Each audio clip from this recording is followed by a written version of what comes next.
Good afternoon, ladies and gentlemen out there in Facebook land and YouTube land. We would like to welcome you to That's My Story, episode 21. Joining me as usual. Well, we actually have an extra face on the screen today joining us, and I'm going to go down the list and introduce you guys to everybody. First of all, if this is your first time joining us, That's My Story is basically just simply the hottest internet sensation where we use our platform. Where we use our platform to talk to those that are in the entertainment industry, and we allow them to come on. We have a live interactive discussion with them and allow them to share their story and their journey with us. All right. So on your screen at home, to my right would be out of Detroit. He is a wonderful saxophone player, musician, vocalist, producer, arranger, representing the chairman of the board. Help me welcome Mr. Ken Knox. Yay. Underneath Ken, representing for the West Coast out in LA, we have a wonderful entertainer, vocalist, dancer, all of the above. Also the esteemed wife of the legendary bass player for Earth, Wind, and Fire and founding member, Verdine White. We have Miss Shelly Clark White. Yay. Yes. And below me, we have the wonderful, actually, so many wonderful things to say, but she's always usually behind the screen, helping us put together this beautiful show. She's worked with Ken and General Johnson back in the day in the offices with the chairman of the board, merchandise. She's wonderful with this technology thing. Help me welcome Miss Tazz Cole. Tazz Cole. Yes. And as you guys are coming in, feel free to drop us comments. We love to see your comments. Give us likes, hearts, text a friend, start a group chat, watch party, and make sure you circulate this because you don't want to miss tonight. We got Tommy Davidson on doing part 2 tonight. Exciting. Absolutely. And if you missed part 1, you definitely don't want to miss tonight. You guys having a good week so far? Really good. Yep. Yes. Well, before we get into the show tonight, ladies and gentlemen, we want to take just a moment to honor and show respect to the legendary and talented Edna Wright, who passed away this past Saturday. So everyone who's actually sharing the screen with me had a close connection with her in both work and as a friend. Yes. That's right. Indeed. Well, oddly enough, I met Edna. I'll go first. I met Edna actually on stage. I was in another group with Carolyn Willis called and Shirley Matthews called the Cover Girls. And Carolyn called from and said, would you like to do a show? I sing with another girl sometimes, Edna Wright. And she would like us to do the Andy Williams special with her. Her sister, Darlene Love, can't do it. So I was ecstatic. I said, well, sure. Yes, sure. Oddly enough, Eddie Holland was watching in her direction. And he loved us and signed us from that point. And on stage with Edna, I was like always mesmerized. She was such a dynamic performer. And, all I can say is that she will truly be missed toward the end. People would ask me, why does Edna comment on your page and call you Gracie? And why do you call her Lucy? And I don't know, somewhere along the line, she was so much like Lucille Ball to me with her zany, outrageous, and stunning and talented that I started calling her Lucy. And she in turn started calling me Gracie, like Gracie Burns, with George Burns. So anyway, we had a great time in our career together. I was so happy we were able to reunite with Edna's daughter, Melody, and perform on the Soul Train Cruise, which brings me to Tazz Cole, our producer, because she actually booked that engagement for us. So, Well, I actually met Edna's husband, Greg, first. We were in the studio, chairman of the board, and Greg just showed up out of the blue one day. And so I started talking to him, and he said, I think you and my wife would really like each other. And then she just called me. And we started talking on the phone for the first time, and it was like we'd known each other forever, and we became phone friends. And finally, one day we met, and we just hit it off. She was a lot of fun. They even came to North Carolina for a while, and she and Greg lived in my house with me for a few months. And poor Greg, the third floor of my house was like a suite, and that's where they lived. And he was up there most of the time by himself because Edna would come downstairs and we'd make some snacks and stuff, go to my room and find a good movie on TV and just hang out as girlfriends. And she took over my kitchen. She'd cook these big meals. And Ken, you and your wife came over for one of those great meals. And we just hung out. We had a lot of fun. And actually, I think Ken met Edna for the first time when they flew into Charlotte, and we were going to go to the House of Blues to do the memorial for General. And that's when Ken actually got to meet Edna. So, Ken, I'll let you tell a little about your experience with that great lady. Listen, I had always been a fan of Honeycomb because, as Shelly knows, Honeycomb, Chairman of the Board, were label mates. Mm-hmm. You know, and when General's memorial came up, and it was said that, hey, we ought to get Edna and bring Hardison in, and we just put a great show on. But before then, I was already a fan. But she came into the rehearsal and told everybody what to do. Greg was there. Greg was there. She did. Oh, man. But Edna knew the stage. Knew what a voice could do or whatever. And she also ignited people from the stage. And actually, she had gained a lot of fans here in the Carolinas, a lot of fans, and they loved it when we toured together. But hey, she was the ultimate, she was talent extraordinaire. Yes. And Edna was indeed an extraordinary talent. And as a matter of fact, we are in the process of putting together a special tribute show to honor her and her family. So we encourage you guys to stay tuned while we put that particular show together. But in the meantime, we want to share a little clip we put together featuring Edna White and the Honeycomb.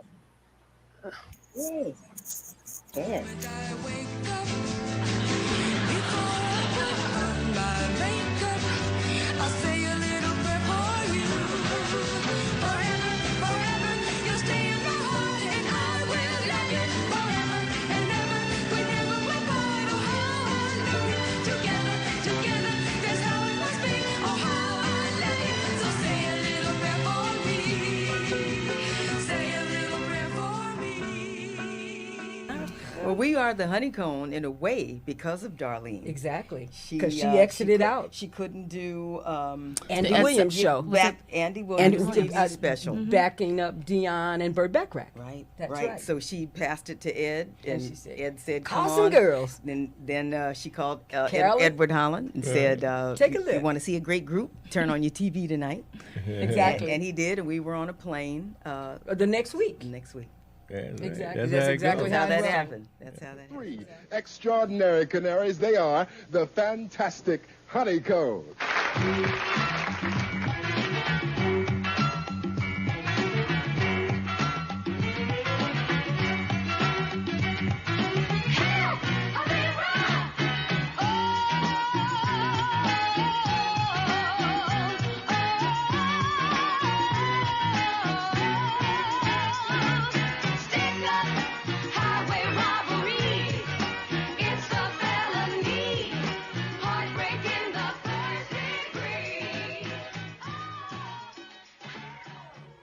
Ladies and gentlemen, Honeycomb.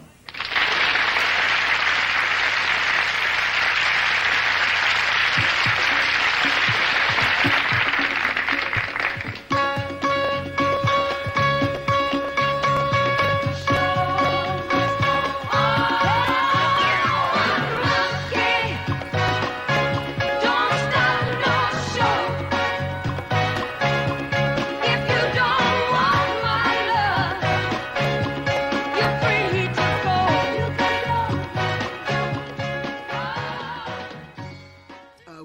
do a TV show with Andy Williams show.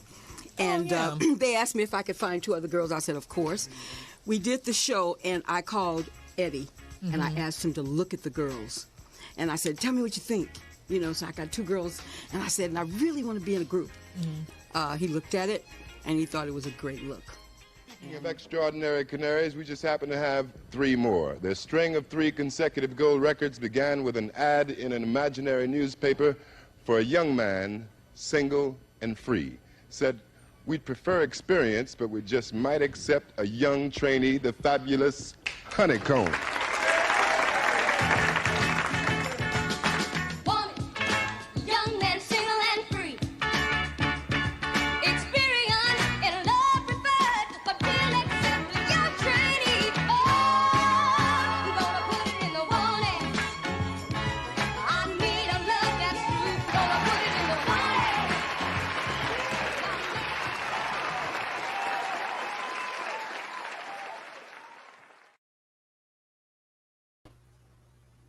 So with that being said, my co-host and I would like to raise our wine glasses and salute Miss Edna, right? Rest in peace, rest in power. All right, I'm going to take a sip. You are loved. Yes, indeed. Once again, ladies and gentlemen, we welcome you. We wanted to do just take a moment at the top of the show to acknowledge Miss Edna Wright. So we once again want to welcome you guys. Y'all come on in, get squared away. We see some of your hellos coming in. I see some of my family on, some of our faithful following, and we really, really appreciate you guys. Make sure you like and subscribe to our Chairman of the Board Facebook page, as well as the official Chairman of the Board page on YouTube. I wanted to take a minute to thank Mr. Darren Henley for subbing in for me last week. I had a musical obligation that I had to tend to. I couldn't get it moved around, but definitely want to take a moment to salute Darren for sitting in for me. Yeah, we applaud you and holding the fort down until I was able to come back, but definitely missed you guys last week. And so honored and so happy to be back with you guys today. Oh, man, we're happy that you're back. Absolutely. Go ahead. I said, right, Shelly? We're happy that he's back, right? Oh, man, you have no idea. Okay. Cool. It's cool to be missed sometimes, you know? It's cool to be missed. Yes. But I guess we're ready to proceed, huh? Oh, yeah. I'm excited. It's been a rainy, dreary day all day, and I'm looking forward to having a wonderful time, having a few laughs with this gentleman that's about to join us on the screen. So, ladies and gentlemen, if you missed episode 18, you definitely missed a treat. So you definitely want to lock in with us today. So without any further ado, allow me to introduce to you comedian, actor, singer, author, also an incredible impersonator. He is an original cast member of In Living Color. You may have seen him in such movies as Strictly Business, Ace Ventura, Juwanna Mann, CB4, perhaps Woo. Also on certain TV shows such as Martin, Malcolm and Eddie, The Bernie Mac Show. You might have caught him on Mad TV. Please help me welcome the super funny, the super talented Mr. Tommy Davidson for his second go round on That's My Story. What's up, Tommy? Yeah. I think we forgot something. We forgot in clothing designer. Hey. Oh, Yes, yes. And if you design that hat, I definitely need to get one of those. Oh, we're gonna get you one of these, man. That ain't hard. Yes, sir. Yes, A sir. guy in what is it? Norfolk, Virginia. He'll hook it up. Okay. Yeah. We were talking about Lancaster, South Carolina, in our virtual screen room, having a little laugh, but that was all well. Now, since the last time we had a chance to talk to you about 3 weeks ago, we hope you made your next engagement on time. But what have you been up to? I did. I'm always on the edge, you know. The make sure the wrap up's the wrap up, because I'm always moving to the next thing, you know. Absolutely, I get it. What have you been up to since the last time we had a chance to chat with you? Just traveling the road a little bit. Mm-hmm. You know, mostly just working on my productions here. You know, just developing. Are you doing something with Bruce? Did I read that? Oh, Bruce. I don't know. That's one thing I don't know is my schedule. See? Oh, okay. Yeah. he's my man. That'd be a great show. He's my man. I love Bruce. I Absolutely. told him one time, if I get them ponytails, what you gonna do with them? How heavy? No matter how heavy you are, Yeah. all you do is go around one circle, and it's gonna hurt so bad. It's gonna hurt so bad on the second circle. You leaving your feet, and I got Oh you. my gosh! You gotta turn him into a human helicopter. Yeah, huh? yeah. Boy, he was laughing. His sons was laughing, boy. Yes, indeed. Yes, indeed. Love that guy. Yeah. Well, listen. Last time we chatted with you, we talked about the beginning of your life as well as your early career. I think today we want to start off talking a little bit about your film career. Okay. Can we go to 1991 real quick when you starred in a movie, and I believe it was possibly Halle Berry's first movie at the time. That movie was Strictly Business. Mine too. Yeah. Now it was your first movie also. Yeah. Look at that young man. Nice. But it was her. It was like one of her first acting. You know, I'd been on In Living Color, so right. Yeah. Now, legend is a lot of leading men tried out for your role. Yeah. That was a very sought after role. Martin wanted it. I mean, everybody wanted that thing. Mm-hmm. You know, and so a guy, Mark Berg, over at Island Pictures, and I think he was the one. He was the one that really pushed to make sure that I got that part. Okay. You know, the rest of the producers weren't really interested. You know, Andre Harrell wasn't interested. Yeah. So, but you know, what's meant to be is meant to be. Yes, it did. It was a great foundational project for me because when you look at Strictly Business, you really see all this early casting that's coming in the future. Jodeci was in the movie. Oh wow, okay. Samuel L. Jackson hadn't hit yet. Mm-hmm. Okay. You know, Latifah was on the soundtrack. Mary J. Blige was on the soundtrack. Oh wow. Just one of them things that was like, it just set a lot of things forward. And I did it on purpose. I wanted that movie bad to be my first movie. Mm-hmm. Okay. It had to be, because I wanted so bad to do a movie about a brother from the street and a business brother doing business together. Mm-hmm. So I wanted to do a science fiction movie. You know what I mean? Oh yeah. No, you know what I mean? Yeah. You know. So, I mean, they got Star Wars. You know. Absolutely. You know, Now, so put that in place for that reason. Oh, very cool. And I also understand that you were given certain personal assistant for this particular movie. Yeah, a brilliant kid. Now, can you tell us who your personal assistant was for this? Yeah, movie? he goes by the official name government name is Sean Combs. Okay. You know, but most people call him Puffy. You know. Yeah. Or Puff Diddy. Yeah. You know, and he was assigned to me to bring the hip hop, to find out what in New York was hot, what was not. So my assistant took me to set, watched out for me, but most of all, we stayed out every night, all night, and he took all the underground clubs, all the clubs, and I saw all of the acts before they even got signed. Wow. Leaders of the new school, which Busta Rhymes, Black Sheep, Brand Nubian. Yeah, I remember. You know, all before they were signed. Right. Didn't he get into a tiff and get arrested? And what happened? He sure did.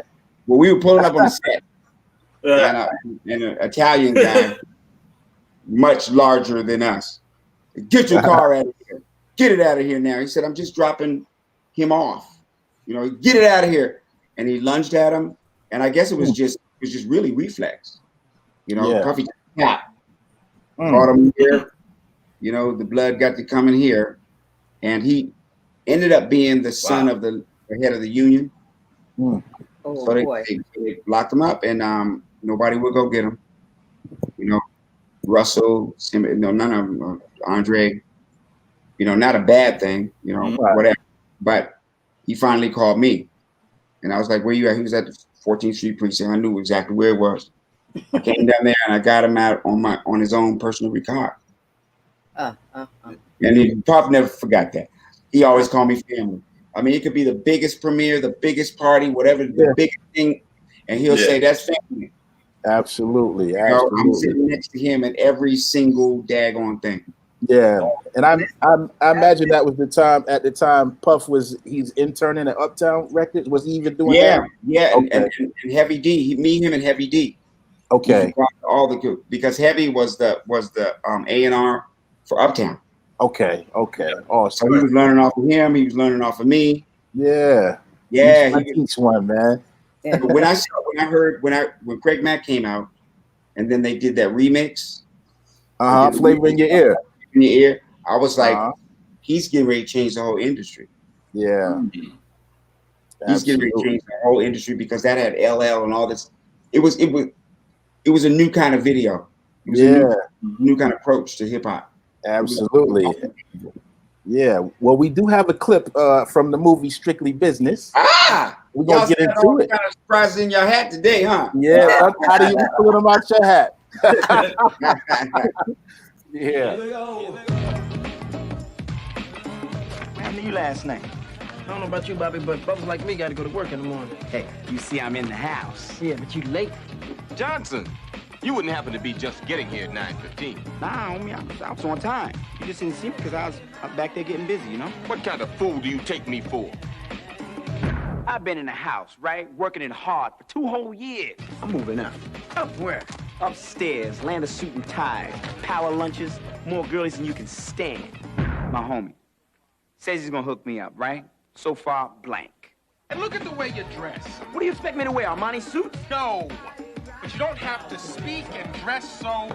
Black? Well, yes, black. You are straight up whiter than the whitest white man. Then he meets Natalie. Here we go. You know her? Yeah, I know her. You introduce me to Natalie. I'll put you into the training program. Deal. Look, you can't go with me looking like that tonight. This happens to be a Brooks Brothers suit. Yeah, well, I suggest you write that stuff on the front, because it looks like any old tight-ass gray suit to me. I'm kicking it alive. You ever been to Harlem? You never been to Harlem before? Hey, home dudes. What is going on? Excuse us. It's about moving up, making the cut, suiting up for success, and making an investment in love. This is love. I'll tell you something, man. That ham is cooked, glazed, and ready to be sliced. Tommy Davidson, Joseph C. Phillips, and Halle Berry. Strictly Business. I'm out of here.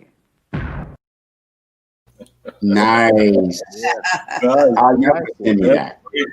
You better send me that. I want that. You need that? All right, we'll talk to Tazz and see what we can do. It brings back so many memories, you know. And that was my first film and my first starring role, and it was a part of a 15-year plan that I laid out with my manager. Okay. And first was stand up. Next was television. Mm-hmm. Then next was film. And then I'm in sort of the 30th year of that plan. Yeah. Because at the end of 15 years, I wanted to be in a position to produce, direct, get into movies, travel the world, you know, do clothes, you know, all of that. So all of that is working out so far, huh? Yeah. God is good, man. God is good. All the time. Yes. Now, so that was 1991. Now, in 1993, you had a reoccurring role on a show that I used to watch religiously when I was in high school by the name of Martin. Everybody. Yeah. Yes. And you played a character by the name of Varnell. Oh, right? Did you miss me? Who can take the children? Yeah. Now, one of I guess I could speak for all of us. Also, those at home, when I say there was a certain episode where you and Martin were kind of going back and forth, and we could probably say you got the best of them. Would you agree? What? Yeah, it's a story behind it. It's a story behind it. When I showed up to the set, he's give us yelling the story. at people. He's yelling at people. He's telling you, sit down, go here, go here, go here, go here. And we came out here together, you know. When you start talking to people like this, I actually put that line went into Bamboozled years later. Okay. With the scene with Savion Glover. So he was like, you don't know how it is to have a TV show. I said, I have a TV show. He said, but you don't know how it is to be a producer and blah, blah, blah. And I was like, okay. So what I did was I decided I'll show him how we do TV at In Living Color. Okay. Yeah. We took the script, read it, and then threw it. That's what I was curious about. Like, let the cameras roll.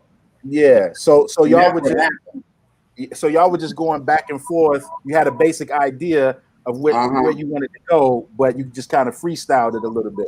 Oh, I did what we do.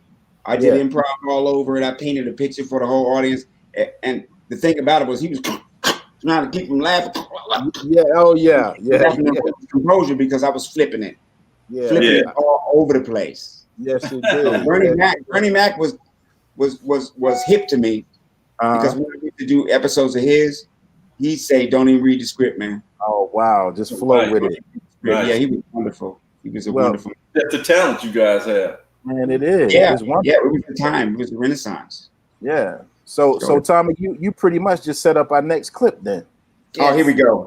Got a little piece of that. Lord. All right, look. What the people want to know is about the real Varnell. Varnell the man, okay? What kind of car you driving, bro? Actually, I'm not driving anymore, man. Oh, sorry to hear that. I actually have a limo. Oh. Yeah, Mercedes limo. The Mercedes limo. You didn't have to throw that in. You rolling like that, huh? All right. Rolling like that. Okay, well, you got a big house? You got acres? We own half the county.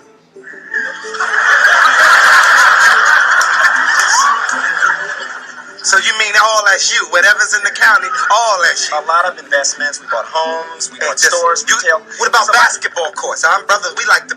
What about that? Actually, we don't have an outdoor court. We have an indoor court. White bleached wood. Larry Bird was down at the house, man. Let me tell you something. Why didn't you have the brothers down there to play ball? Why Larry Bird got to come to your house to play ball?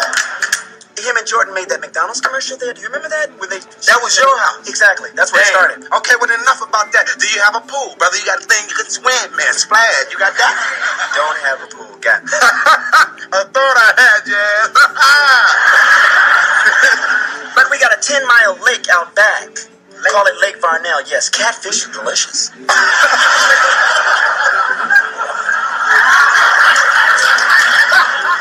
So what I do is I go out back, man.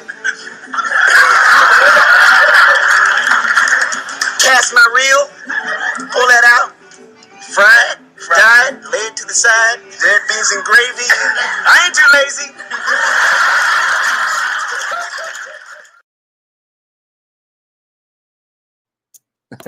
Catfish are delicious. Red bean and gravy. I ain't too lazy. I ain't too lazy. That's all right, brother.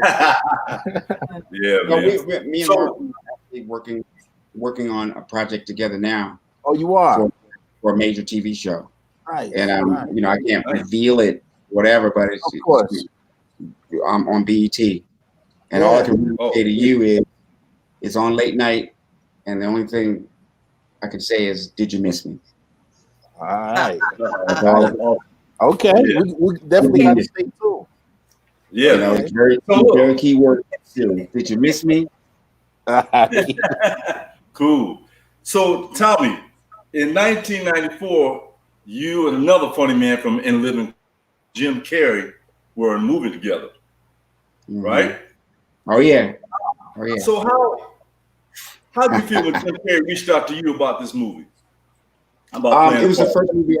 It was the first movie I ever didn't have to audition for. Oh. Wow. Yeah, and I think it's the only one that I didn't have to audition for, which kind of tells the story, right? Because there's a lot of movies that feature a lot of black comics. Mm-hmm. There's certain stars that would put new comics around them, like Martin, Chris Rock, and all these, but that never happened for me. Mm-hmm. You know. So it was one of those things that you know, in your journey, confusion can only make you clearer and stronger. Mm-hmm. And that's what that did. You know, it forged my present. Mm-hmm. Yeah. I learned more. I just kept learning. Every time there was a barrier, I just dug in and learned more. Yeah. Learn more. You know, so if that didn't happen, I wouldn't know what I know. Very true. Mm-hmm. So that was ironically, out of the whole Black Renaissance and Black film and Black comedy, it's the white guy that didn't cast me. You know, so that's a foundational problem of ours. Right. Right. You know what I mean? But not really. It's an outgrowth of the you know what that nobody wants to talk about. Yeah.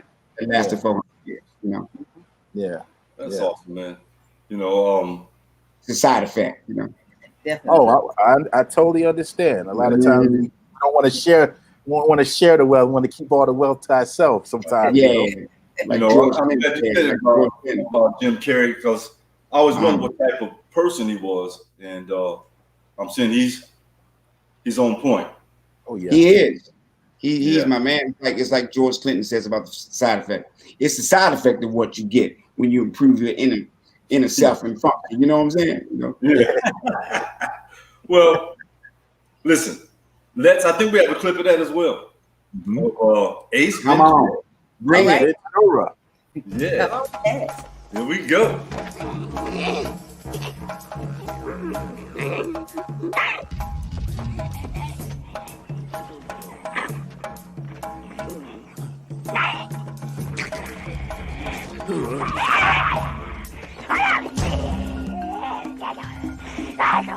This is it. I have to beat him.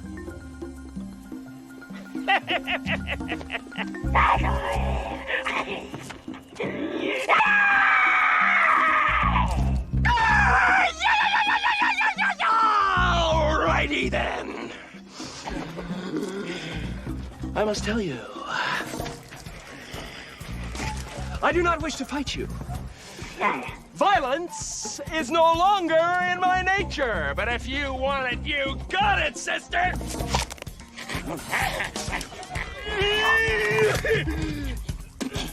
Fighting, I see. I was unaware that the Wachunkus were biters!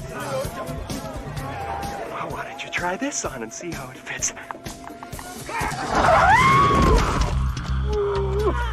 Ace! He's much better fighter than you.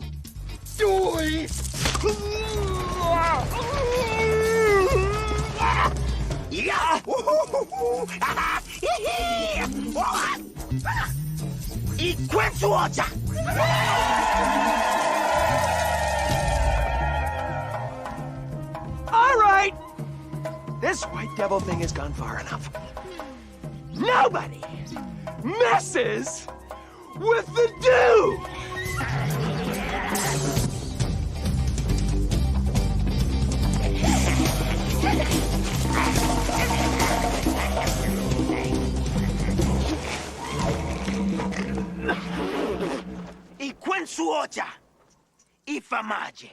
He said, sorry, white devil, but he must kill you now.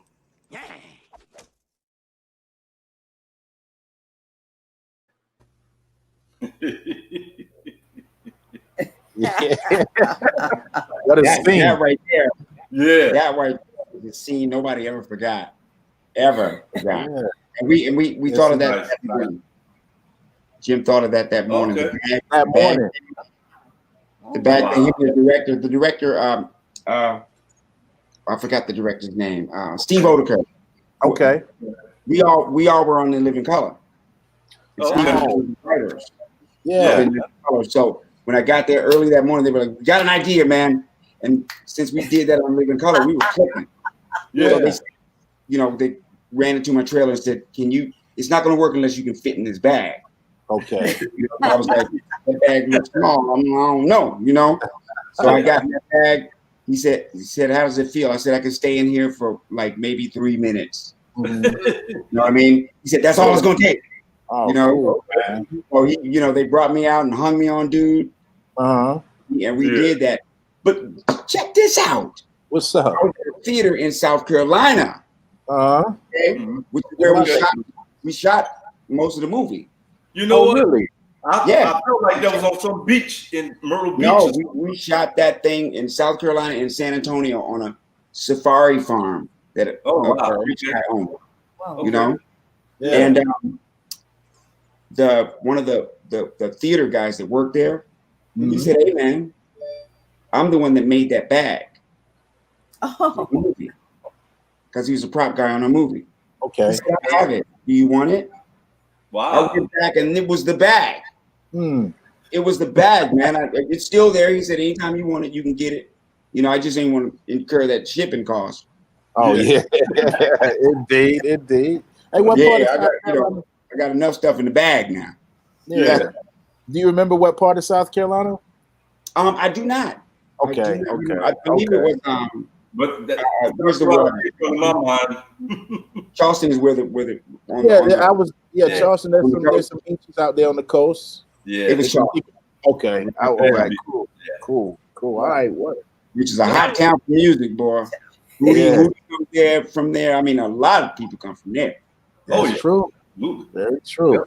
Yep. All right. So Tommy Cat. I bet there is another movie that no one will ever forget. The cult classic. I mean, they even have a saying after your movie, Booty Call. Man. Booty. Man. Now they use, Booty Call. That is a touchdown right there, boy. You had all the Foxes. You had the Vivica Fox. You had the Jamie Foxx. I was surrounded. That was a great movie. And it's a cult hit. Yes, it is. Mostly the people that come to me about that are white kids that went to college. Yes. That's their movie. Yeah. And we loved it. Of course, we loved it. You know, Bernie Mac was in that. Yeah. We also had stars in that. You know. Oh, absolutely. That was Bernie Mac's first movie. Now that he almost didn't get. Right. You know, because the director said, "You know what? I'm not going to use them," because Bernie was having a hard time with the lines. And I was like, nah. Give me 15 minutes. I took Bernie in my trailer. We rewrote it the way he talked. You know, what you say right here? I'm going to say nothing. I tell him, bam. We rehearsed a little bit. Nailed it. Yeah, sweet. Nailed it. That's why he never forgot me, man. And when I did it so many times, he said, "You can do whatever you want." Yeah. But Tommy, I understand that you rewrote most of that movie. There was a movie out before yours called Trojan War or something like that. And you guys you did a lot of rewrites not knowing that movie was out. Yeah. That's how I actually learned how to write really good. Was I usually, with the exception of Jim's movie, I usually am really key in rewriting the script. So, you know, I've Bamboozled. I wrote that with Spike. Woo, I wrote that with John Singleton. Sure. Oh, nice. Booty Call. I wrote that with I'm gonna forget his name. Takashi Buford and another Bootsy. Yes. Strictly Business. I wrote damn near totally. You know, so it wasn't until I went back to the people that I rewrote scripts for, right? And I asked them to take a look at my script. Sweet. Nah, that's cool, you know. And it's not till then that I realized, you know what? I got to do it myself. Right. I got to do it myself. You know, I was bitter for like a second, but I was like, I'm like Tom Brady. You got to throw an interception. Yeah. You know, next play, I'm up in your face. Right. Ain't gonna be good at that. Yearning, learning, watch Dell. Yearning, learning, watch Dell. See? Yearning, learning what you do now. Yearning, learning, watch Dell. You know? Yes, indeed. Yeah. It's all the information that we need is already there. Yes. That's true. Yeah. Very true. Well, here's some information. We have We have a great clip from that movie. So yeah. Let's Let see me guess what it is. Yeah. Girl, you got me tripping. I'm about to order what you sipping. Drop some rhythm. Baby, you feeling what I'm thinking. Reminiscing when I sing. You knew I had to get between you. You and your girl jumping out the cherry red. Beam my ass on blast. Got them digging deep in they stack. Running up fast. They better slow down before they crash. Later low. Post the ball incognito. Spit game with my people. You know how we go. I bring my swing to the ring like I'm a king. And all that drama you bring, boom. Well, it's a small thing. You want to get late. I peep the steer in your face right about now. It was only a booty call. It's only a booty call. Just a booty call.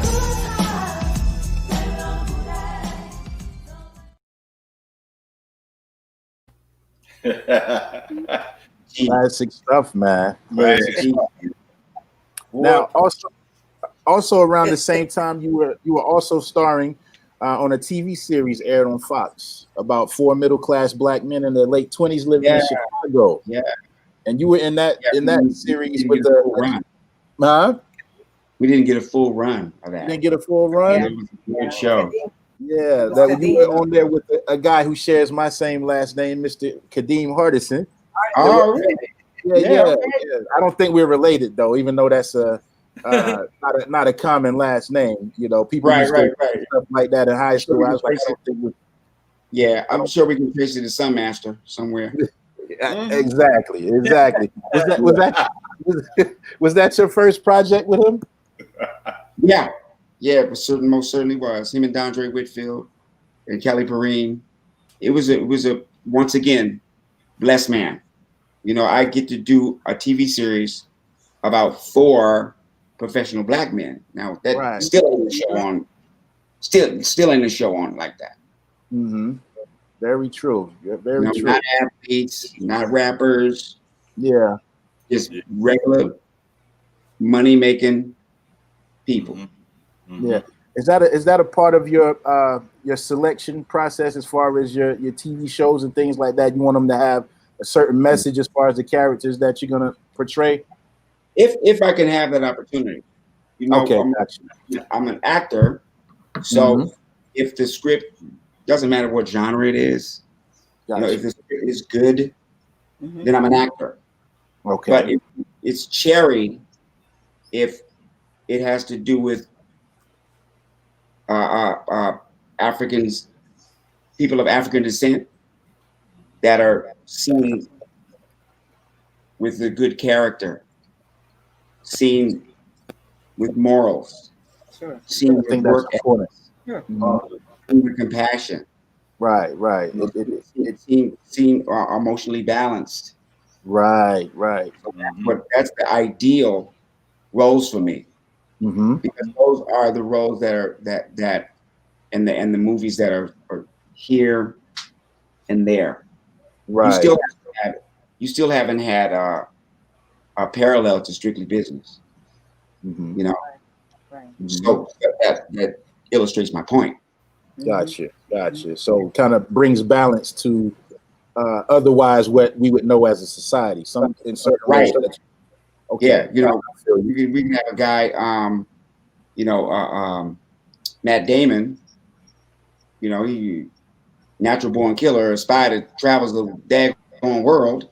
You know, we can have Keanu Reeves be in Matrix, but we can't have a movie where we're just a businessman. Yeah, I'm with that. Yeah, and totally cool, man. And we do have a clip from that TV series also. It was called Between Brothers, correct? Shelly, you get ready. You already know. Shelly and Tazz, man. I'm telling you, they're great. They're great.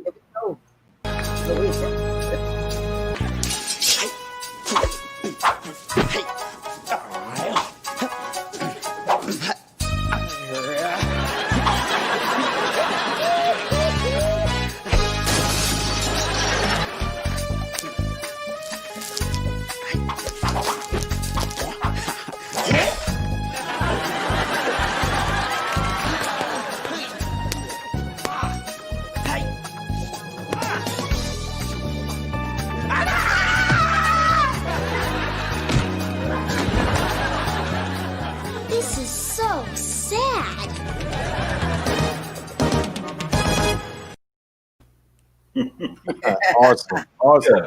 I love the dance move. I forgot about that scene. The theme? That scene. Oh, the scene. Okay, yeah. Wow. I forgot that scene totally. I forgot I even did that. Oh, wow. Oh, man. That's not usually don't happen. Yeah. Wow. Yeah. Are you into martial art? Yeah. I did a martial arts character on Living Color. Finally. Okay. In the last season. And he was something else, man. He was something else. Yeah. Sweet. So there came a time when you and the Fresh Prince, Mr. Will Smith, oh yeah, almost came to blows. Yeah, that was You gotta tell us about that. Well, first of all, I never knew why. Oh wow. I went 27 years not knowing why that happened. Hmm. And it's in doing the book Okay. that I found out what I thought happened. Uh-huh. You see, because I could only say, oh, well, here's what I think about it, but I never knew. And it was about not being able to rehearse the kiss with Jada. Mm-hmm.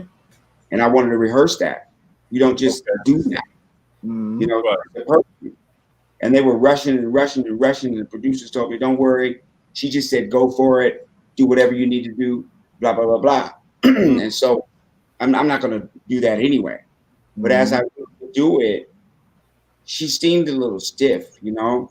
And I was like, okay, but it looked good, you know? Then that's when the incident happened. Okay. You know, this boy walks in the bus and he's like, you know, what's that all about? You know, this, that, and everything, you know, and I'm like, I played it off. What? You know, I played it off because I didn't know what he was doing. You know? Yeah. He puffed up at me hard. Really? Wow. But finally, at the end of it all, I said, all right, well, let's go outside and talk about it. And Jada was like, no. I was like, you know what I mean? Then talk to him. You know what I mean? Yeah, then talk to him. She came alive then. I said, okay, well, Lord have mercy. I need a little bit more room to talk, right? No. You know what I'm saying? Right. Hey, listen. Don't it happen that way all the time? Yeah, they are the best Always ever. like that. They're the best ever. Yeah. Because I never knew what happened. Mm-hmm. So what I did was I sent a page to them from the book that described what happened. Mm-hmm. And I said, I don't know if this is true or not. Right. It's your truth. Book, unless I get your approval. And they both text me back laughing. Yeah. It went down. Cool. Put it in. Awesome, man. Awesome. Yeah. Put it in. And me and Jada became really close friends. Okay. Oh, cool, man. Very good. Have you done a show yet? Not Entanglement. I was thinking the same thing. Stop. No more entanglements, guys. You want to have to pull up to the red table, huh? Yeah. Not entanglement. Well, we do have to from Woo. Nice. Let's check it out. Let's go, you guys. Woo! I need someone who's impulsive, exciting. When it came to love, all Wu wanted was a sign. I see an explosion of love. Girl, you've got to give it up to somebody. Jada Pinkett Smith is Wu. There's something special about her. So what she got? There's a vibe there. That is my song! She's outspoken. So you want to dance? It's too late now. You don't want to dance? Leave a message. She's irresistible. For the panties? By the time you hit the B-side, you should be naked. Put my fire out. Who you got in there, boy? Ugly Rita? Did she get out the kennel? Tim. Oh. And sometimes she's impossible. There are people who watch things happen and there are people who make things happen. Which one are you? New Line Cinema presents. Whoa. What's going on, Tony? You know this guy? Oh, well, kind of. It's our first date, you know, but he's okay. I got 2 words for you, man. Johnny Cochran. Jada Pinkett Smith, Tommy Davidson. People been telling you you're so fine all your life, and you starting to believe the hype. You got fine Midas. Do I sense a little attitude problem? It's Woo's World. Mwah! Call me. We're just living it. Hey, the sister is with me. You didn't have to hit him. Yes, I did. No, you didn't. Woo. You know that's too much woman for you. Fine Midas. Wow. That's my little move. Fine Midas. That was that. I wrote that. Yeah. No. Oh yeah, you put that in there. Yeah, I designed that one. You know. Okay. Nice. Man. Yeah. No, you didn't. Yeah. Nice. I bet you put your touches all in these movies. Yeah. Yeah. You know, a little bit of me in all of them, boy. You also did a character called Puff Smokey Puff. Oh man, you guys. Puff, Smoky, Smoke. Okay. Puff, Smoky, Smoke. Out in here. Oh, So, but that movie was filmed here in Charlotte. Yes, it was. Yeah, that's my man, I think. It most certainly was a wonderful time too. Genuine was in it. Once again, star-studded. You know. Once again, star-studded. Did you get a feel for the city while you were here filming? Oh yeah, I've been to Charlotte before. Charlotte's the lick. Yeah. Charlotte's the lick. Charlotte actually doesn't get enough props. Yep. You know. Yeah. I mean, everybody talking about Atlanta. That's right. In DC. Charlotte ain't in that category. Of Right. like, you know, country. Charlotte is a whole nother thing. It's a whole nother type of black person. Yeah. It totally is. I'm a Negroologist, so I know. I've heard that. I like it. It's a hell of a city. You know, It's a hell of a thing, man. It's a hell of a thing. You know? Yeah. And that's my spot. I love it. Mm-hmm. Okay. So how was the filming with who were some of the characters in that? Miguel Nunez. Oh yeah. The guy girl, you know. Mm-hmm. Yeah. Whereas if we did that movie now, what would happen? Oh, you get canceled. Right. Cancel culture. Right. Yeah. Everybody's sensitive. Yeah, that wouldn't have got done, boy. Yeah. You know, Great. Girl with pee-pee. It ain't gonna work. Nah. All right, we have another clip of that as well. Okay, come on. Yeah, we got you. Wait. What do you mean, Puff? I don't smoke. Puff, you remember? Over there, Romeo's friend? You remembering? Look. Oh, my Lord. Girl, you did not just set me on the bait with that Carolina River cricket. Joanna, I thought I was doing you a favor. You call that a favor? And he really likes you, girl. Yeah, well, he can start liking somebody else because I'm up out of here. Oh, no, Joanna, please don't leave. I promised Romeo that I'd hook you guys up, and it would really mean a lot to me if you would stay. Please, for me. That'd be nice. I'm try my I found her. How you doing, Joanna? How are you, Mr. Romeo? Well. If it isn't Joanna, man. How you doing, little puppy? All good. You know, I have to admit, you are looking so hot tonight. Thank you. Let me ask you something. What do you want to ask me? Did it hurt? Did what hurt? When you fell from heaven. Hallelujah! It's called a word. Watch the wings.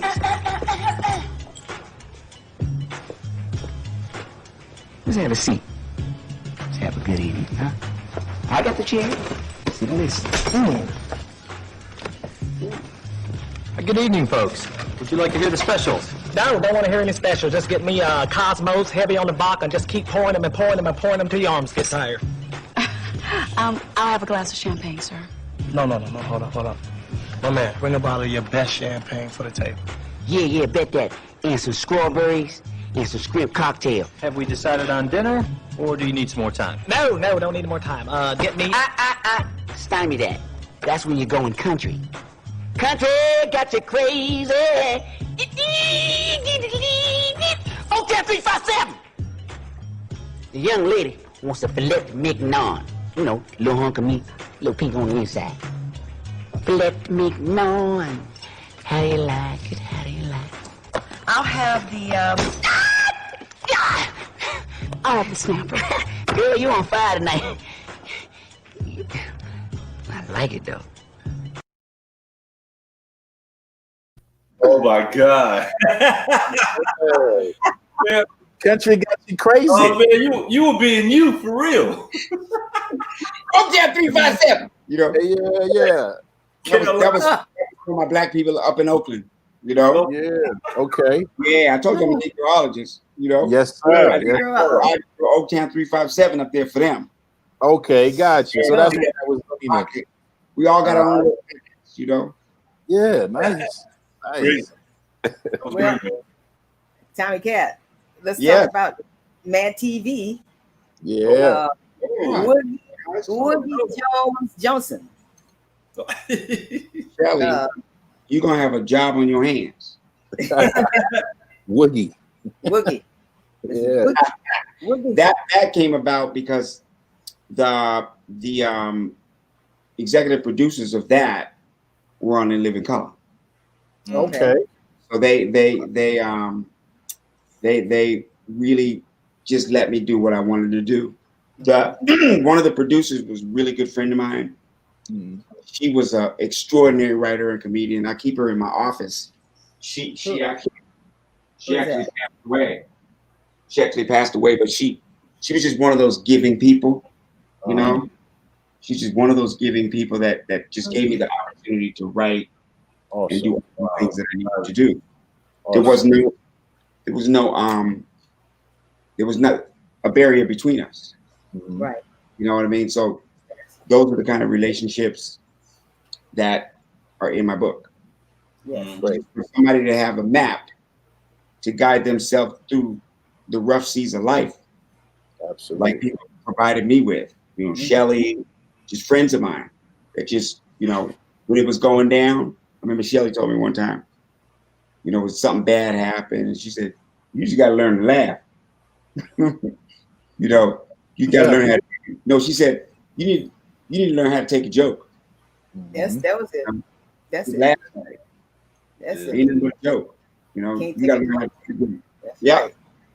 So anytime, you know, I get that person who does whatever, you know, I just go, you know, ha, you know, it's medicine. You know, I learned how to take a joke. Yeah. Take a joke. Yeah. You remember that show? Yeah, you need to learn how to take a joke. Yes, indeed. Let's see about this clip from Woogie Jones. Woogie Jones. Roll 'em, Tazz.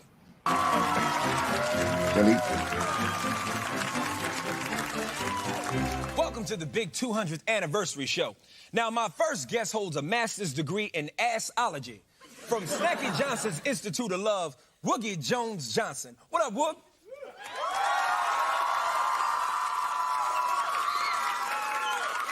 All I know is that I'm excited, man. Got me a new job. What you washing windows? Hell no, stealing squeegees. I know you. You the guy in the $20 bill. Yeah, this might be a good time to go to a clip from a show we shot back in the 70s. It's a classic. Check it out. Woo! Woogie, you know, you's a dumb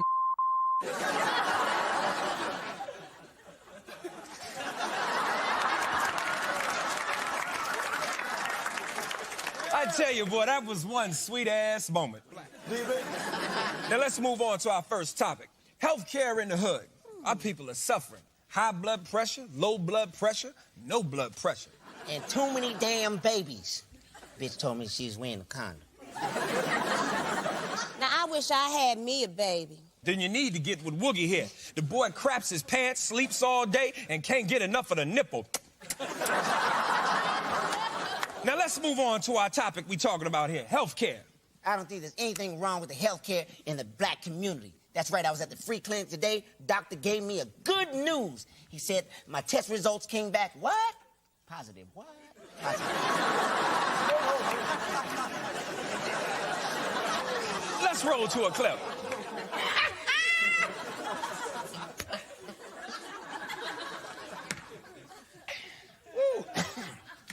told you you's a dumb.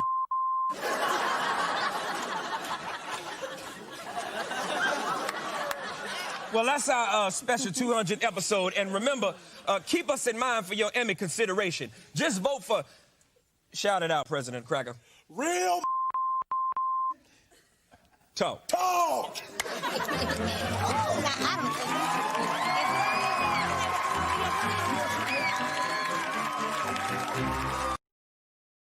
Oh God. Harry Spears in there too. Yeah, Nice. got a chance to meet him, and everybody on that show was brilliant. You know, and Man. In Living Color was over, so I was like, hungry for a situation like that because nothing is like that. You know, nothing. So once I got in the atmosphere, I was like, "You better let me go." Mm-hmm. Let it go. Yeah. Yeah. Well, Yeah. there's something that probably not a lot of people know. Maybe they do, but you have done a lot of work in animation, voiceovers. Here's some of the things I know about. The Simpsons. Right. Ren and Stimpy. Ren and Stimpy. Black Dynamite. Yes. And my favorite, The Proud Family. Oh. On the air now. Yes, Oh, which they brought it. That's how good it was. Yeah, I've been taping that at the house. I forgot to mention that's one of the projects that I'm working on. Yes. Okay. Absolutely. And Black Dynamite is unbelievable.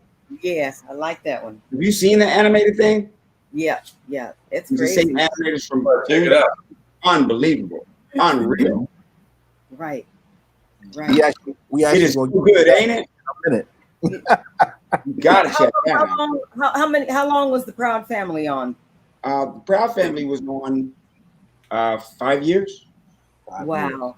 Yeah, 5 years, and that was about 18 years ago. Wow.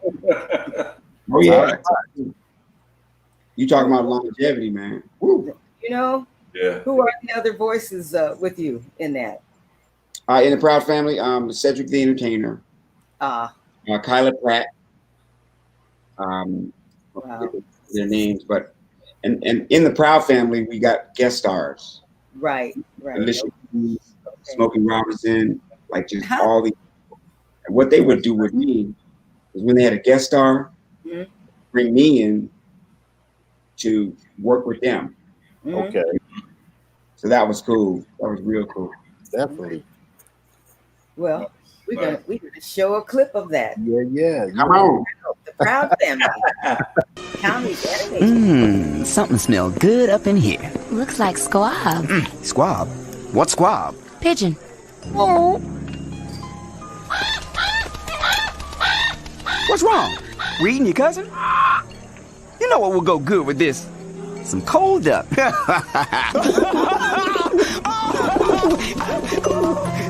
Oscar, I wouldn't tease the birds. I don't think they like it. What do I look like? A putty cat? I'm not scared of some birds. Here's one for the homies. Ouch! Oh, y'all want to play rock? Oh, Oscar, please, don't provoke them. No, I got something for them. Oscar, will you please sit down? Did you see that? Chicken!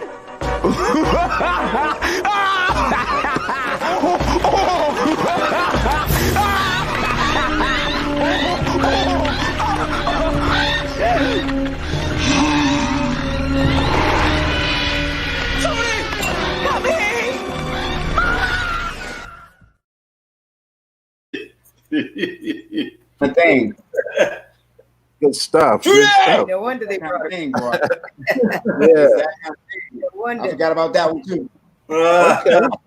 You better get your popcorn tonight. Yes, Huh? popcorn and soda. Get your popcorn.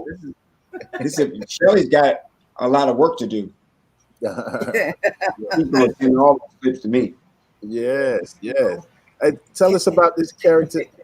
Were you going to say something, Shelly? I'm sorry. No, I just said Tazz. That's all I said. Oh, I got you. Yes. Oscar Hey, proud. Yeah.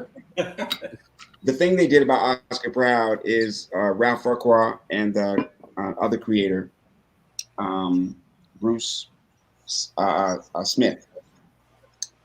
They just said, come in. They sent me the picture of the character, and they said, just come in, get on the mic, and tell us how the person sounds.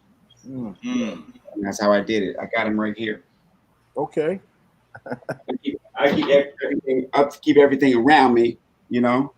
Ain't nothing wrong with that. You know, Pity, where y'all at? Pity, where you going? Where you going? True that. You know. Yes, indeed. Yeah. I keep everything on deck because, you know, basically, you know, I'm a creator. Yes. Basically, I'm a creator, so the business is kind of counter-creative. It is. You know, like no business I know. Show business is like there's no business like show business. Like no business I know. This is the only business where, you know, you can sell and make a lot of money with something that's not creative. That's not that creative. Yeah. So I got to remember, or you can create something beautiful and people just say, we don't want it. No. Yeah. But I keep those things around me. Right. Because I need to be reminded that I'm a part of a fraternity, sorority, that it is old as mankind. Very true. An idea. You know, somebody said, let's take these round circles of wood, and let's take a rod and put it between them. You know? Yeah. Somebody, let's take these stalks. Let's take these dry plants and take the seeds out of them and rub them against a rock. Right. The white powder that we have left, is add water and put it in the stove. Yeah. You see? Yeah. It starts with an idea. Yeah, and you know, the idea of ideas came from who? From Africa. You know, from us. The idea of ideas. You know, the Homo sapiens wouldn't even survive walking around the world if they didn't have the basics. Mastered fire, you know, mastered planting. You know, that's why the other ones didn't survive. They always talk about homo this and homo this and homo this. You know, they didn't survive. Right. With those basic, you know, the idea of community. You know, that was a black woman who came up with that. She said because if you were jumping from one woman to the other woman to the other woman to the other woman, you'll never have a settled community. So at least have one. You know, that concept came from her. Yeah. Stuff. So I have to be reminded. Yeah. Reminded. You know, it's like, you know, even the structure of Egypt. You know, you can't build those things without trigonometry, without geometry. You can't even count numbers unless we did the homework of watching the stars, seeing that there was a pattern, a certain weather when those stars came up, and they came up with the 12-month year. Right. And the 365 days is actually more than that, a little bit. Okay. But that's where it all came. Yeah. The number system for us. Right. The spiritual thing. It was like a religion. Yeah. You know, because they noticed that there was a system of order that predated them. Something that was already going. You know? Yeah, it's good stuff there. Yeah, we're right in the pocket. Yeah. With that. We're on a good foot. Like get on the good foot, huh? That's why they can't do nothing with us because, you know, like James Brown said, I got a whole lot of bills and my money spent. Yeah. That's on my bad foot. You know what I mean? And how true that statement is sometimes. You know? Yeah. It's all about the good foot. Yes, indeed. No, that was good, man. If you any of the pharaohs or whatever, you see pictures of them, they always got 1 foot forward. 1 foot forward. And then you got to take the other one and put it in front of that one. Yeah. They always got 1 foot forward in the sculptures. Yeah. They knew. Had to put it on a good foot. I'm with that. That's good stuff. Man. You dropping heavy stuff right there. Yeah, yeah. Yeah, it is. Yeah, yeah. Everything that we need to do is already there. Mm-hmm. It's already there. I'm in agreement with you on that. Yep, it's already there. For sure. To just redo our glasses. You know, that's all. Yeah, indeed. Focus the aperture. You know. Yes, sir. Tell us about the character. Is it Cream Corn? Cream Corn. Cream Corn. Yeah, and I'm running things. You know, Cream Corn. Yeah, Michael Jai White, who's a wonderful actor and a very scary martial artist. You know, very scary martial artist for that boy. I mean, he got muscles behind his ears. You know, he's just like muscles everywhere. Yeah, man. most kind, creative. We got the same birthday. You know, and he called me one day and he said, "I got an idea." You know. And so I went over to downtown LA. He was going to shoot this thing, shot it on like beta. Had clothes in a glad bag for the cast. He said, I'm going to do this, and then I'm going to try to get this done as a movie. Right.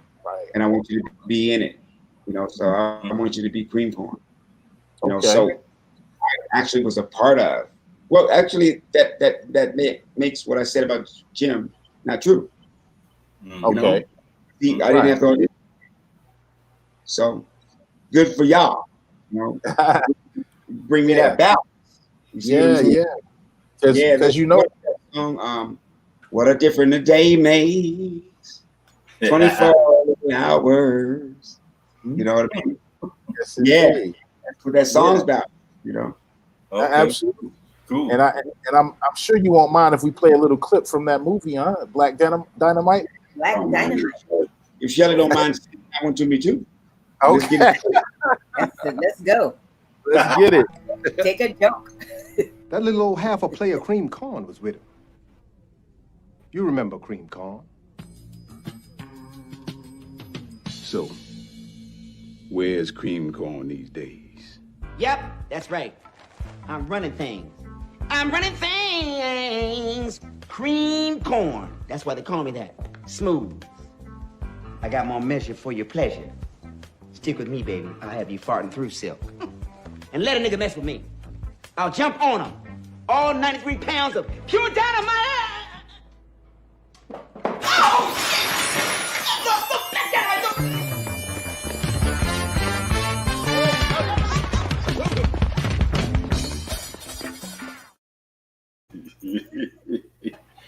Nice.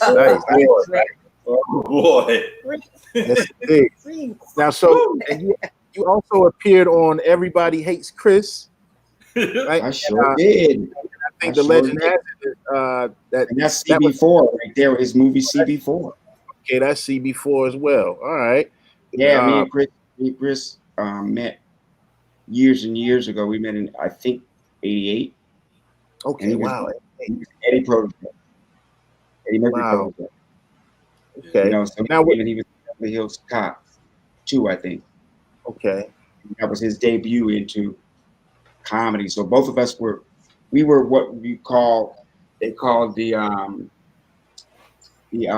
new faces of the Comedy Store.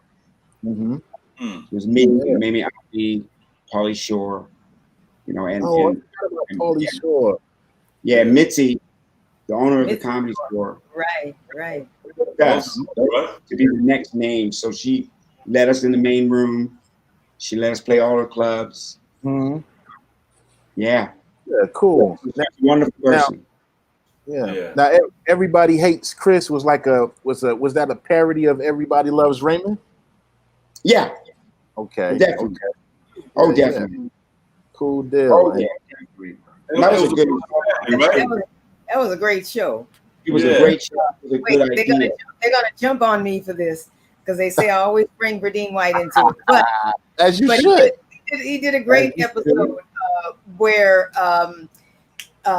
Chris was playing hooky from school, and it just so happened that Earth, Wind, and Fire was doing a concert at his school that day. So he got caught in a big lie, and it was one of the funnier episodes. It was really cool. Oh man, I want that one. Yeah, it's I think it's out there. Okay, I want you. Are you still in touch with Chris Rock currently? Yeah. Okay. I don't do as much as I used to. You know, I ain't been invited to hang out. You know, what you doing at the time? You know, that's awesome. You know, that's awesome. He's busy. He's real busy and really doing good these days. He did a $40 million deal with Netflix. Yeah. Oh Lord. Yeah. He helped me out. Wasn't it? I'm like, TV don't even talk to me unless you can give me $1 million. You know? Indeed. He helped me set precedence for myself. I'm not going to do that. If you're going to give him 40, then I'm entitled at least 1. Absolutely. Yeah. You know? You're right. Maybe more than just one. It's coming though. And then another thing that helps me out, you know, is more. You know, right? The interest rate goes up as time goes on, right? That's right. So instead of 40, it'll be 45. Mm-hmm. That's how they do it in football, baseball. That's how they do it. Everything. Yeah, the factor in the cost of living and all of that good stuff. all of that is more than I used to get at the deli. Yes. Oh, absolutely. So That's right. From one to the whole other thing, the Yes. school with me is more than I got at the deli. Yes, indeed. Yes, indeed. Ken, were you saying something? Oh no, I was asking about everybody loves Chris. That was about his family, right? Yeah. And speaking of South Carolina, you know that's where Chris his home is. Yeah, I know. I know his Yeah. mother is from there, and I know the whole family. Yeah, Tony, I met his his mother's mom. the funny one. His mother's the funny one. I met her Her about mom 10 is the years funniest? ago. Yeah. She's really something, boy. Yeah. All right. And we of course have a video. Of course. Everybody hates Chris. Meanwhile, my father had turned into Al Cowens, and he didn't even know it. Hey, you might want to slow down. They love pulling people over on roads like these. If you're black, they like to pull you over coming out of your driveway. You know, I think we need to stop for gas soon. Have you seen the price of gas lately? It's highway robbery. Highway robbery, what's that supposed to mean? I mean, gas is costing me a fortune. Oh, that's what you mean. Here, I'll pay for the last fill up. A 20? Keep the change. Thanks, man. If my father was alive to see the price of gas today, it would kill him. Now, why are you in such a rush to get to Vegas anyway? One reason. Karen. We were together, but I lost her. Well, what happened? It's a long story. I made some mistakes. And now I have to go back and tell Karen I love her and get her back. Well, I hope it all works out for you, Eddie. Not to be nosy, but you got cash. Why don't you just fly to Vegas? Oh, I'm claustrophobic. Not to mention truthophobic. Wow. Wow. I forgot that Terry was in that. That was Terry's first thing. Terry, huh? Yeah, that was Terry's first name. Cruz. Oh wow. Yeah. You know, he got started with the Old Spice stuff. Oh, that's right. Yeah, That's right. And picked up. I love to see good things happen to good people. Right. Yeah. That's what it's all about. Yeah. Yeah. So more recently you did a film called Fury of the Fist and the Golden Fleece. Oh my. Okay. And and I think one person saw it. Say what now? I think one person saw it. One person saw it. Yeah. Well, saw it. the other star was Ron Jeremy. Yes, that's Ron Jeremy. Hey. That's Cedric the Entertainer's movie. Oh, really? What? Yeah. Okay. Yeah, I actually been friends with Ron's from way back. Okay. You know, we used to go to Vegas, me and Chris, and do the Comedy Store show. He come to every show, boy. Really? Mm-hmm. Wow. Love it. So basically, I know what y'all think. Go ahead. No. Nah. What y'all do after the show? What y'all do after the show? No jokes about that. Yeah, we don't. don't. You know what I mean? Just gonna keep watching. Where y'all gonna hang out forward. at? No. Nah, we just gonna keep watching forward. Yeah, man. Keep watching on. Yeah. Well, we got a clip. Yeah, we got a clip. Oh, wow. Embrace the gift, low click, shot lick, from the camp to the amp, yeah, dig this. Identify, the rebel mind won't die. Pause.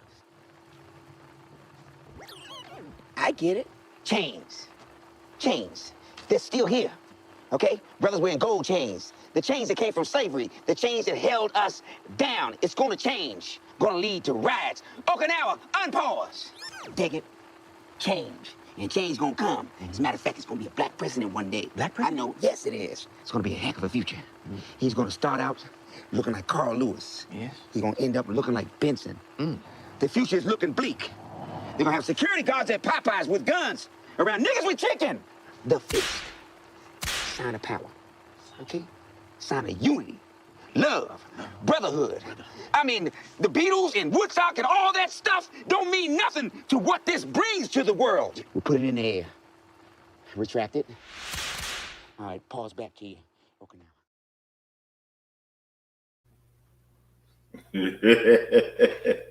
Yes. Yeah, man. Quite the resume. Yes. Yeah, that's a classic. That scene goes on and gets real. how the white boy said gnarly. Gnarly. Yeah. Yeah, it gets real gnarly, boy. Real gnarly. Imagine. Yeah. Well, Tommy, a while back, you sent me a clip of something that you're excited about, and it was a great show.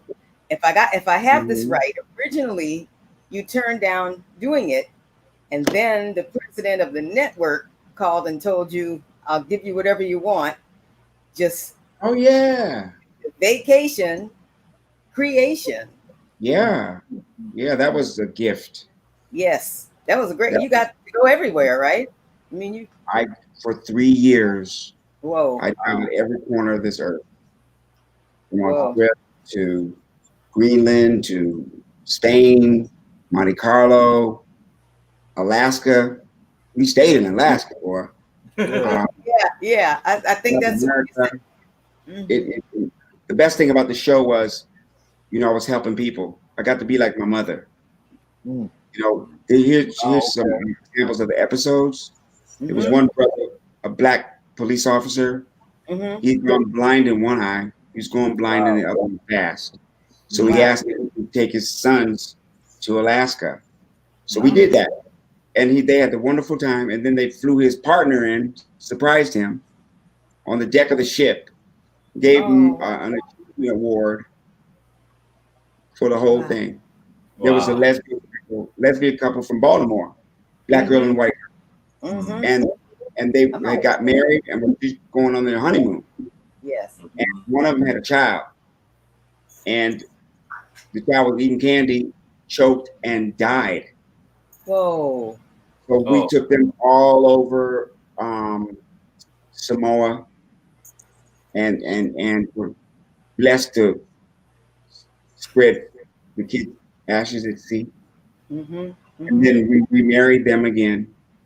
And we said, "This is your honeymoon." Wow. Yeah, that's the show. That was a great show. All we had back in the day is like Queen for a Day, remember? And stuff like that. This is a great show to do stuff. Yeah, and it wasn't, you ain't had to die to be on it, One of the mothers that we had on there, her 3 kids just said she's been a great mother. She raised us by herself. All of us went through college. But we so we took them to Alaska, and she wanted to see some killer whales. And we actually did. Man, then things came out, they were like Mack trucks. You know, I was like, okay, we've seen them. Let's get out of here. You know, Yeah. You know, I told the captain, you know, we're gonna need a bigger boat, and I meant it. I remember that line. I meant it. Right? Yeah. Well, that changed my life. That started me thinking internationally. Okay. Were you going to do a show? Were you going to do your own show like that, or? Yeah, that is. I'm absolutely doing that. What Anthony? What was his name? Anthony Bourdain. Anthony Bourdain. That's my boy. Yeah.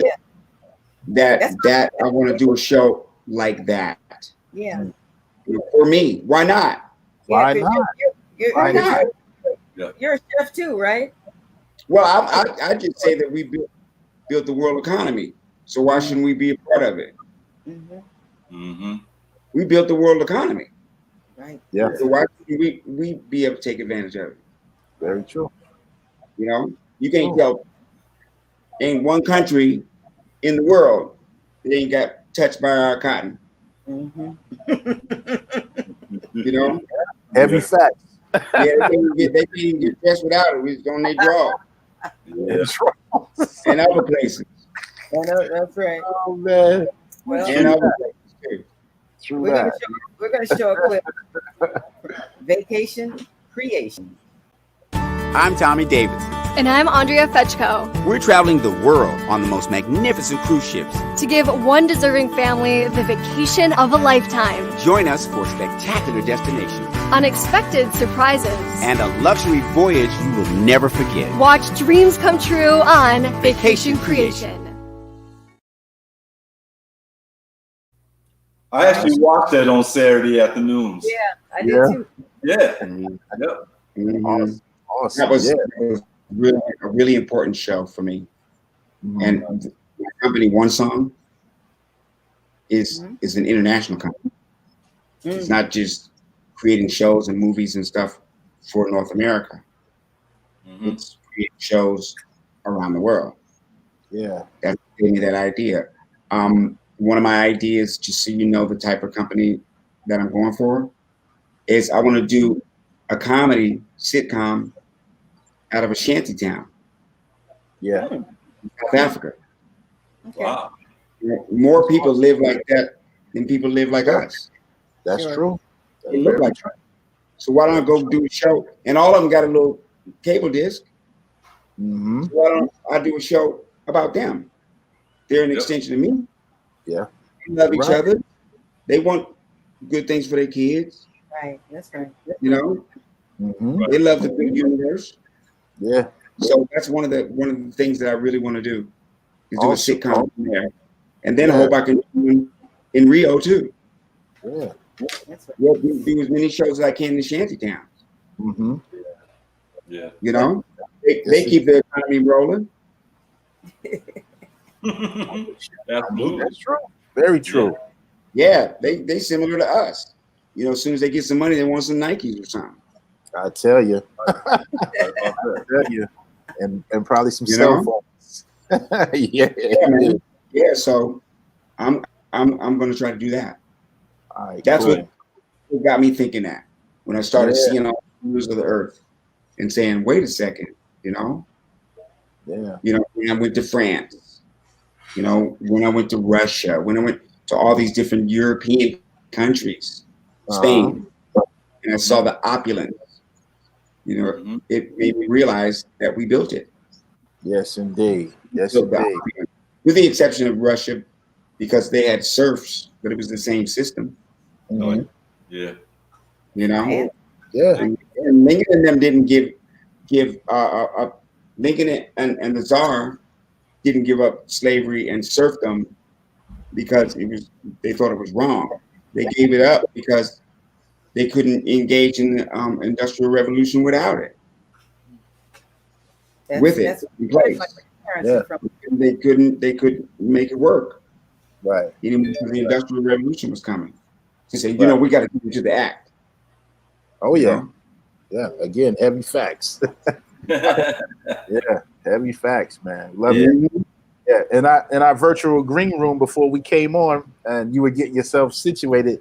I just threw out the phrase, the rhinestone cowboy. You know, now I had the pleasure of seeing you do your stand-up. We about to get into your stand-up. I had the pleasure of seeing you in Charlotte at the Comedy Zone in like 2002. Yeah, boy. A friend of mine worked there, and if there was an act coming through, she would always kind of look out for me and make sure I got my ticket. So I was at that particular show, but which leads into our next segment. Talk to us and the viewers at home about your stand-up. Stand up. Well, this was stand-up is I'm considered a natural. Oh, for sure. I had it from the jump, but I worked really hard to improve the technique side of it. Absolutely. You know, and then I saw a documentary with Bruce Lee, and he was asked in an interview, how did you get to be such a great martial artist? He said, I worked so hard at it that my body moved at the speed of a reflex. Wow. But a reflex, you know, but martial arts is a natural like a reflex. So what he experienced was a natural unnaturalness and an unnatural naturalness. So I was like, what if I did that? Yeah. What if I took everything that's out there, impressions, storytelling? What if I mixed it all in one thing? Improv. You know, would I experience the natural unnaturalness, unnatural naturalness? And yes, I achieved it. Yeah, man. And would you say would you say your comedy is considered physical or not? It's defined by the audience. I got you. Yeah, unnatural naturalness or natural unnaturalness. Yeah. So it's an experience. It's an experience that takes place in front of you. Okay. Yeah. You know what I mean? So it's the defining undefining thing.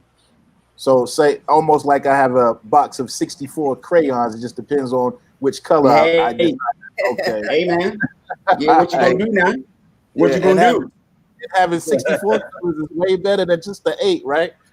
You know what I'm saying? And then you got a choice if you want to make a rose, you know? Yeah, I'm with that. You know, you dig it? Yeah. Okay. And we do have a clip of you doing a little stand up. If you don't mind, if we can get into that real quick. I want this. Actually, I think we need a black woman president. For terrorism. You fight terror with terror. Ask any white girl who went to high school with black girls who the terror is. She found out the second day of school. What is that? I didn't even know you. Black girls are mean. You ain't got to know me for me to whip your ass. I want to know why white girls got to know who hit them. Who are you? I be like, bitch, run. I know her. I think we need a white woman president. Hold on, black women, let me finish. Rather say the word white women, black women. Say it again.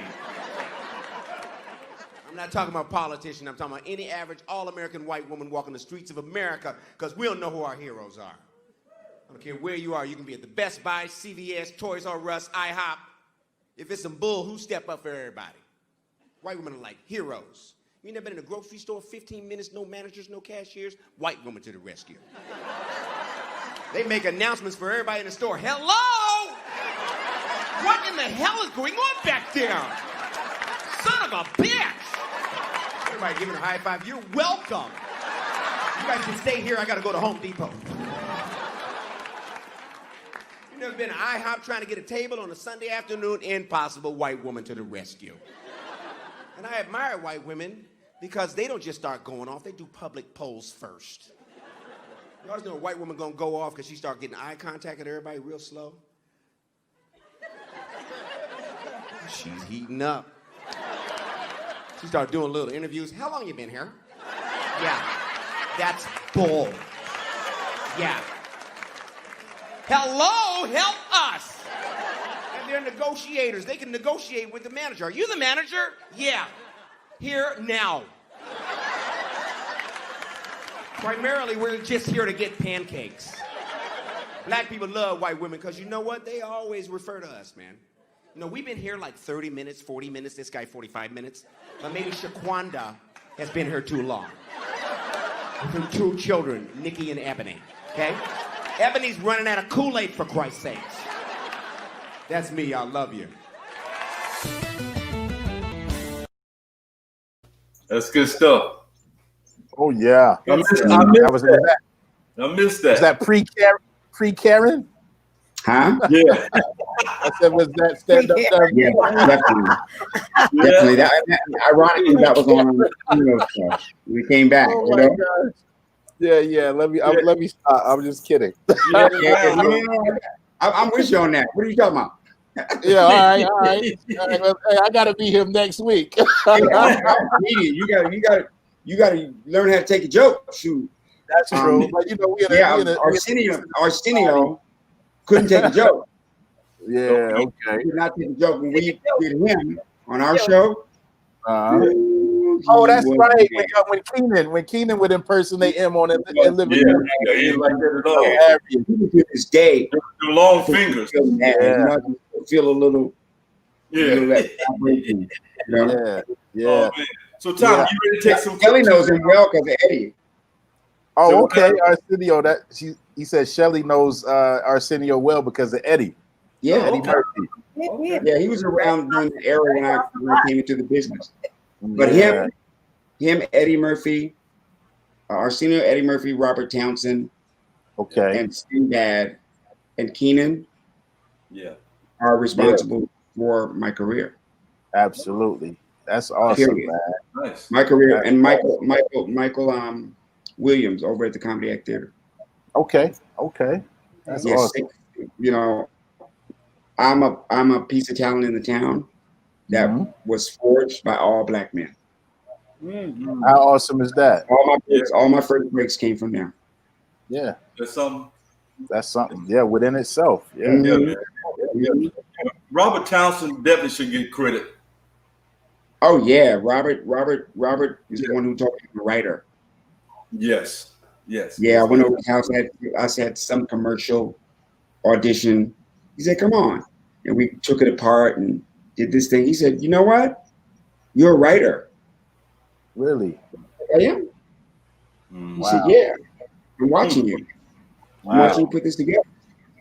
So then I took that. I'm like, okay, I'm a writer. Absolutely. Of course, yeah. Yes, Good indeed. stuff. Hey, Tom, you ready to take some questions and comments? Hold on, I think I drank a roach. No, I'm just playing. Oh, a roach.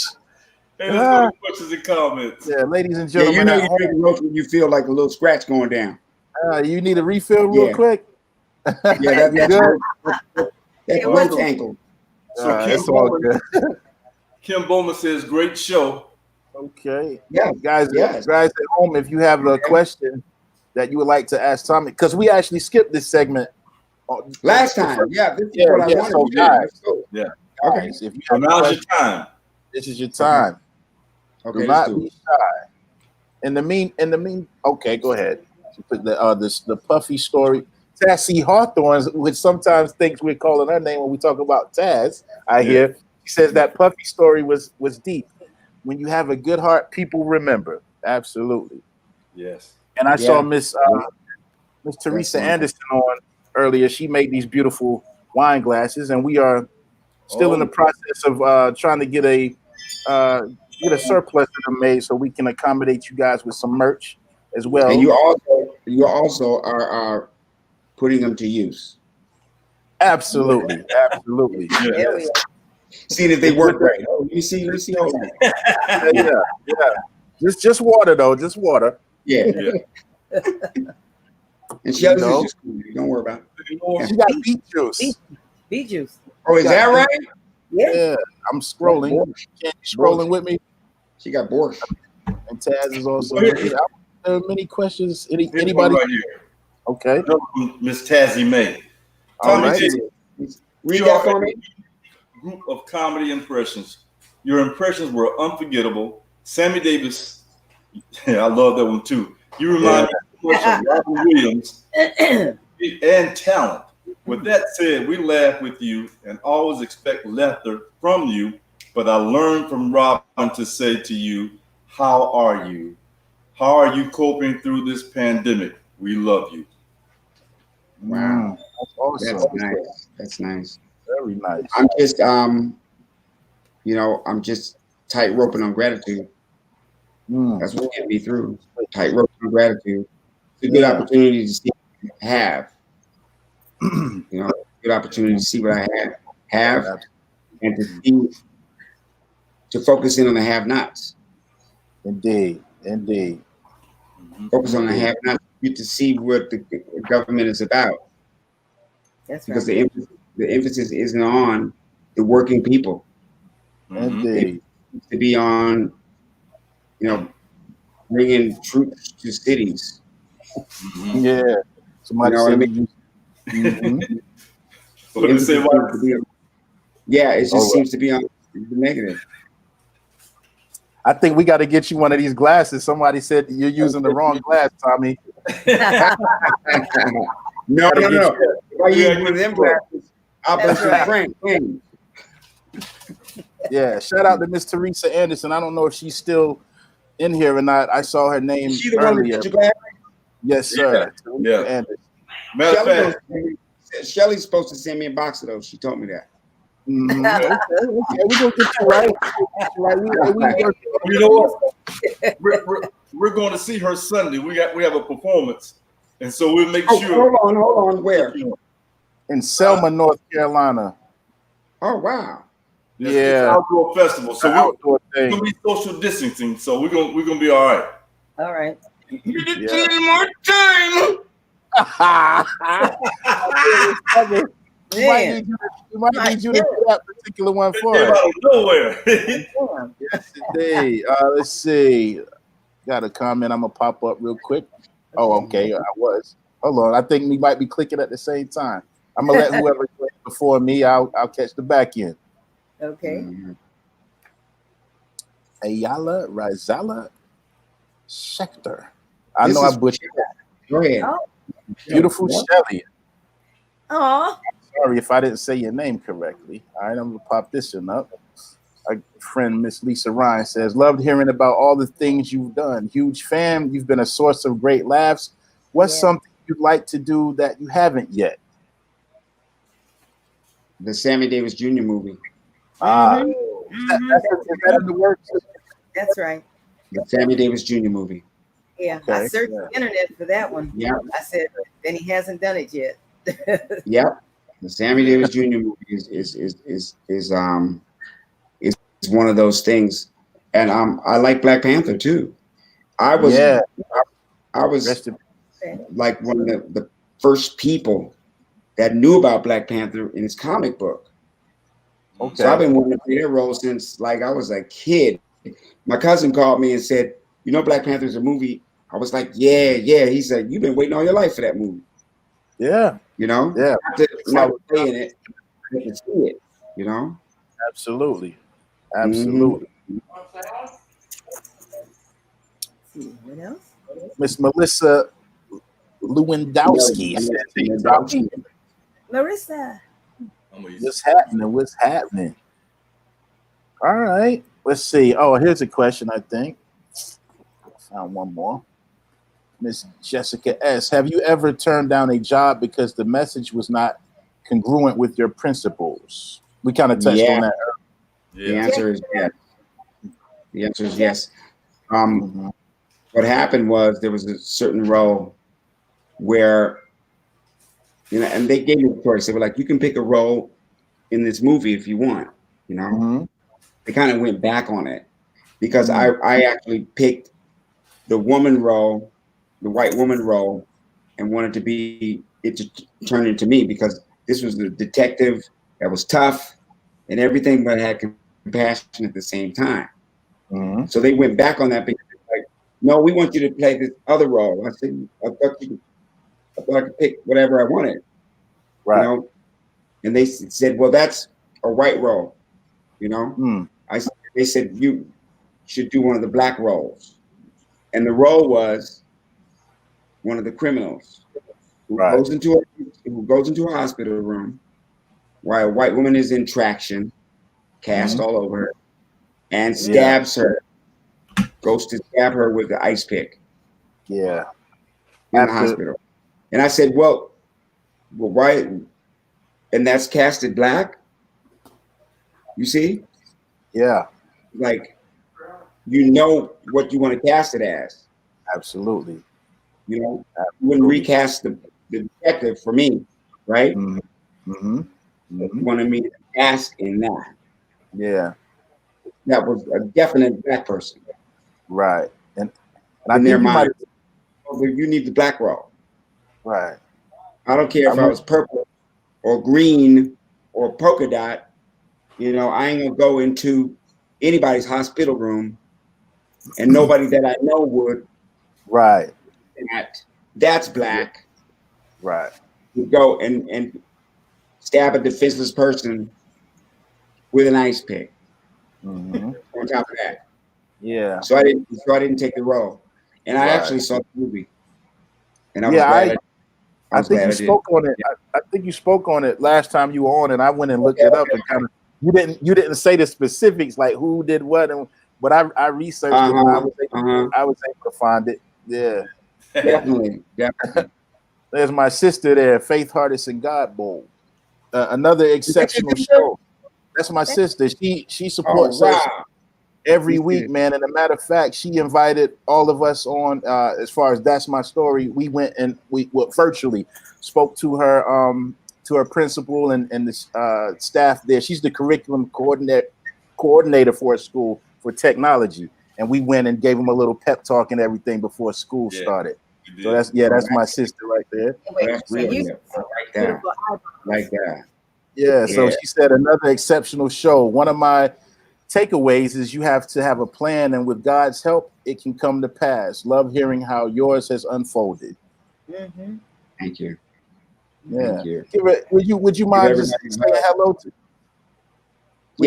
What's up, Faith? Yeah. What's up, Faith? Give everybody in the family a hug for me. Absolutely. That's Faith with the beautiful eyebrows. Yeah, she got them. Eyebrows. Yeah, she got this little thing she do. She got the perfect eyebrows. Huh? her and Shelly trade compliments. Yeah, you and Shelly would notice that. Yes. Here's Tassie again. Shelly, that necklace is gorgeous. Oh, shining stars. Yeah, we'll get into that too. She shines star. Doom doom. Yeah. Shining bright to see. Is that all the questions? I believe so. Everything else is pretty much just comments and banter. Well, Tommy, how can the audience find you? What's your social media sites? The Real Tommy Cat is all I do. So all I do is IG, Instagram. Yeah, I bowed out of Facebook. We got them all. Bowed out of Facebook gracefully. You can find me on that. You can find me on Twitter.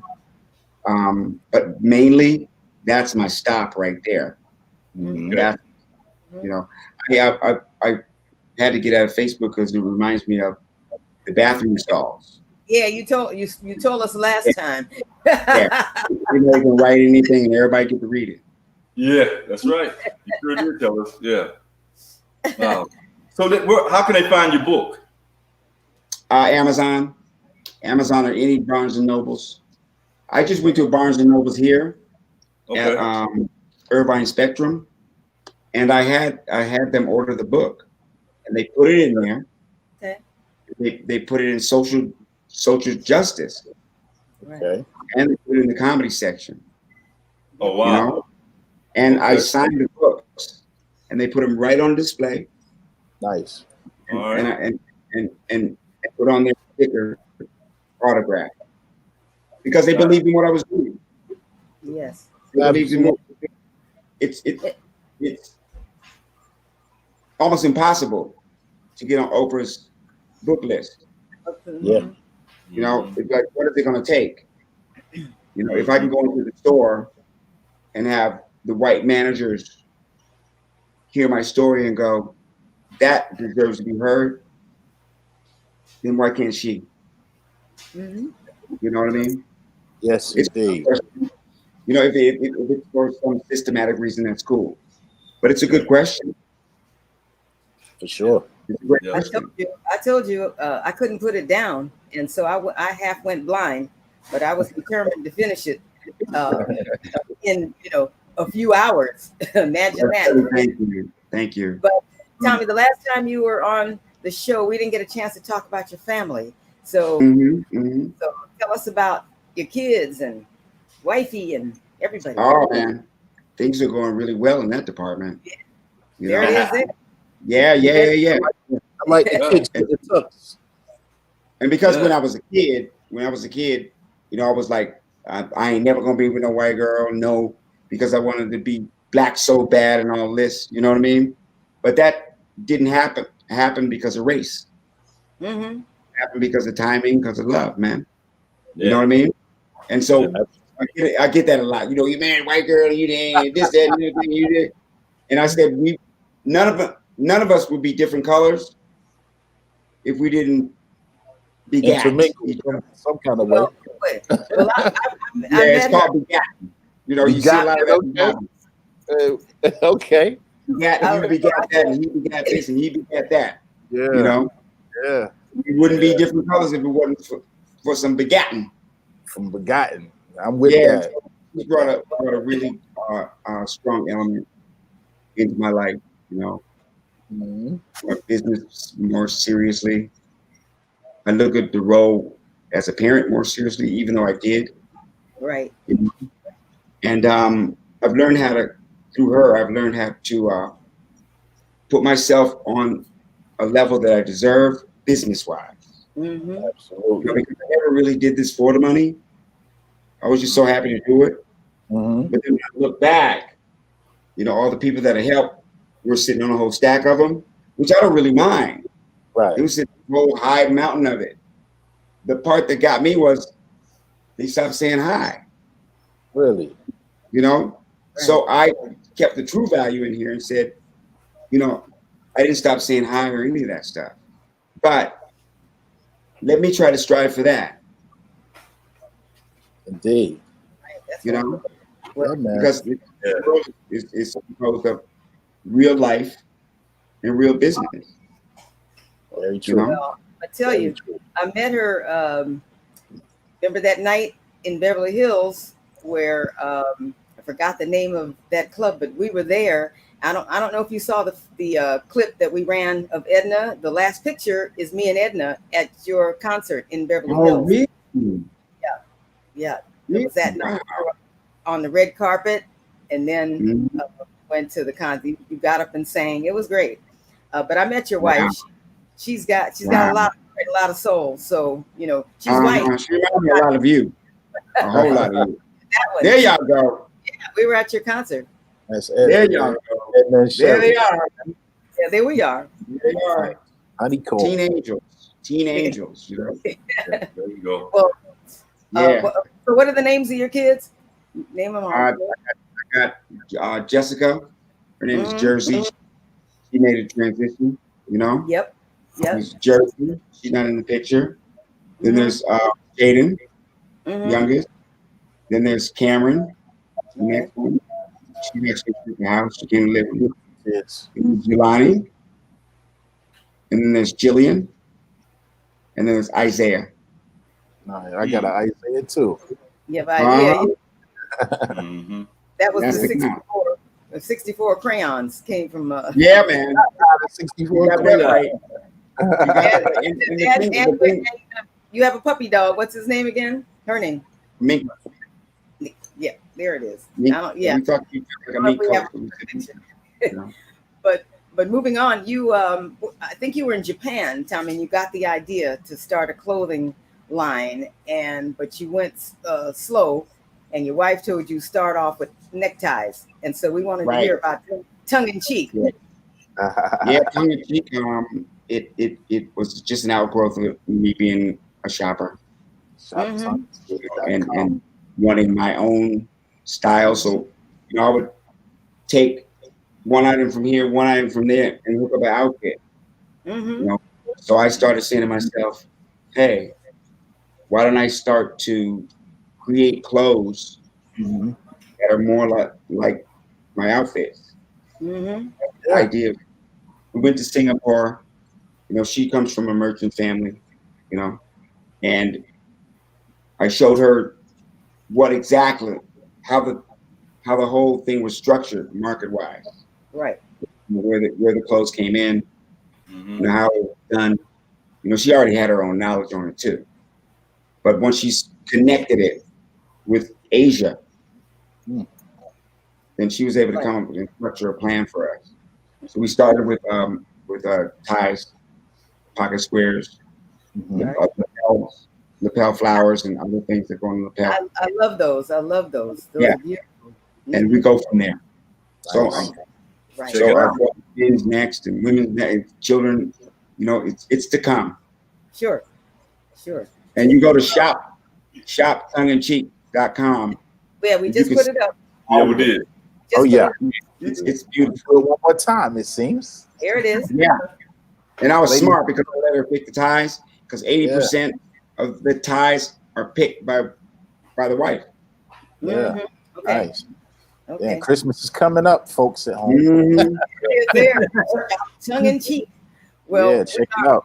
And 80% of the men don't get no time for Christmas. Yeah, but we can never have enough ties and socks. You know, we open the box and we get a word called Nathan. What? Nathan.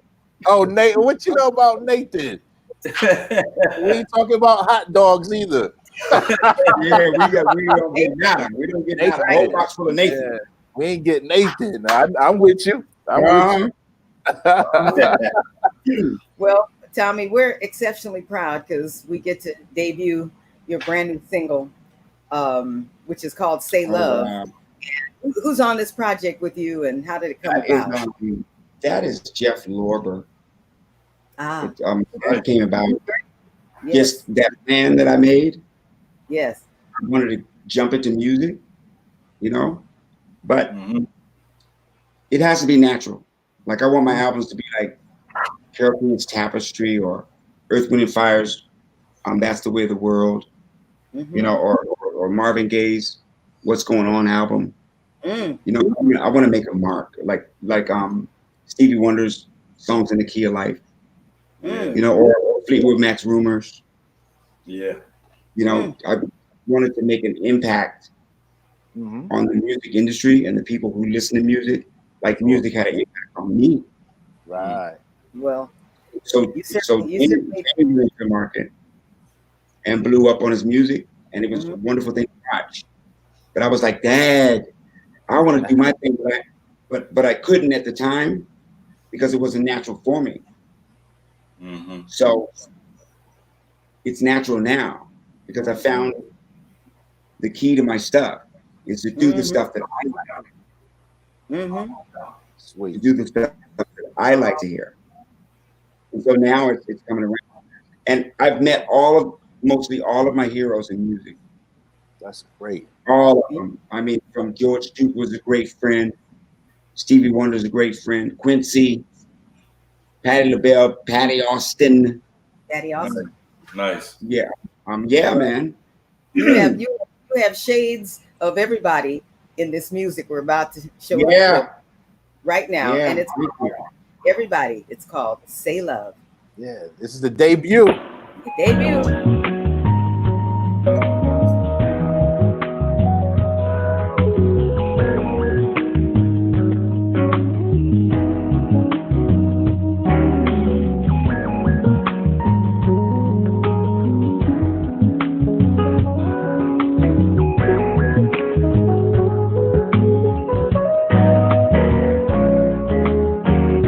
I've been looking all my life, search for something feels just right, baby. You believe it, girl, it all came true the moment I met you. Say love.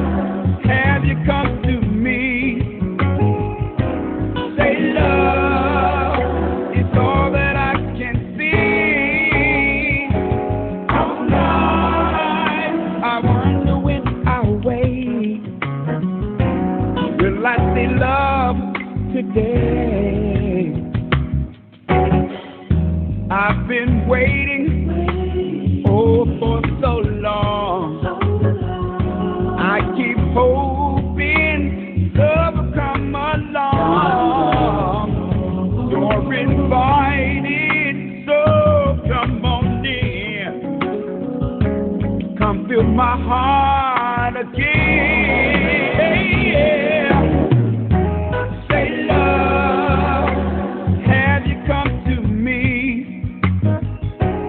Say, love, it's all that I can see. All night, I wonder when I'll wait. Will I say love today?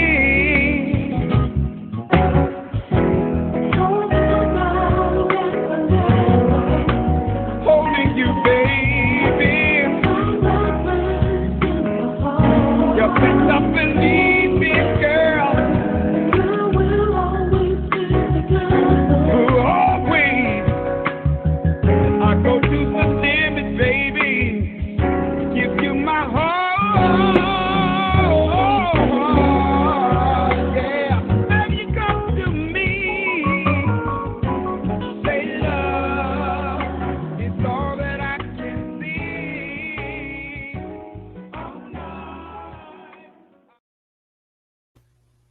Nice. That was debuted right here on our platform. That's my story. We lost Tommy momentarily. I think he's trying to get logged back Yeah, he's in. trying to get back in. Yeah, and we have That's been okay. on In the quite a while, meantime, but we pretty much wrapping up at this point. But know it. Yeah, it's all good, all good. That's right. But go ahead, In the Shelly. meantime, we'll go ahead and announce. In the meantime, we'll announce who's going to be on the show next week. Yes. So you guys don't want to miss. Okay. Singer, songwriter, the amazing First Lady of Motown, Claudette Robinson. And You guys, you don't want to miss that. Tommy's back just in time. Yeah. I gotta wrap up soon, you guys. Tune in for Claudette Robinson next week. And we also want to thank everyone for their response on celebrity shout outs. Yes, you guys yes, are calling us left, right, and center. We even had someone call in and ask Verdine to sing September. I'm not sure we did, but we got it done. So, thank you for that. And thank you for the many compliments. Yeah, right. Thank you for the many compliments on the jewelry that I wear on the show. It is from our company, Shining Stars. Shining Stars. And, we thank some of you have already ordered some pieces. So now here's a word from our sponsor, Shining Stars. Yeah. Jewelry in the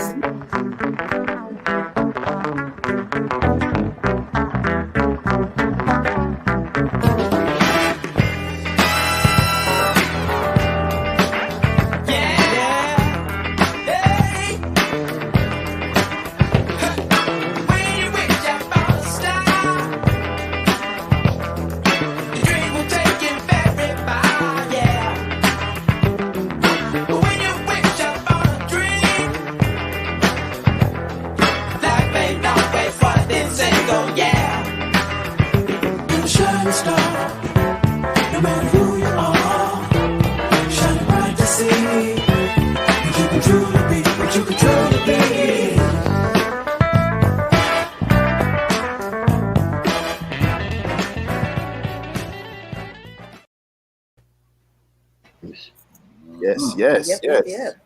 All right, folks, make sure you guys check out all of those links. You guys are going to have to start bringing a notepad and a pencil to the show. So you can keep up with all these links, all these sponsors, all these the social media links and whatnot, and you guys can circulate, visit them, and get some of that merchandise. And definitely, check out the celebrity shout outs. That's going really well, and we're available and ready whenever you guys call upon us.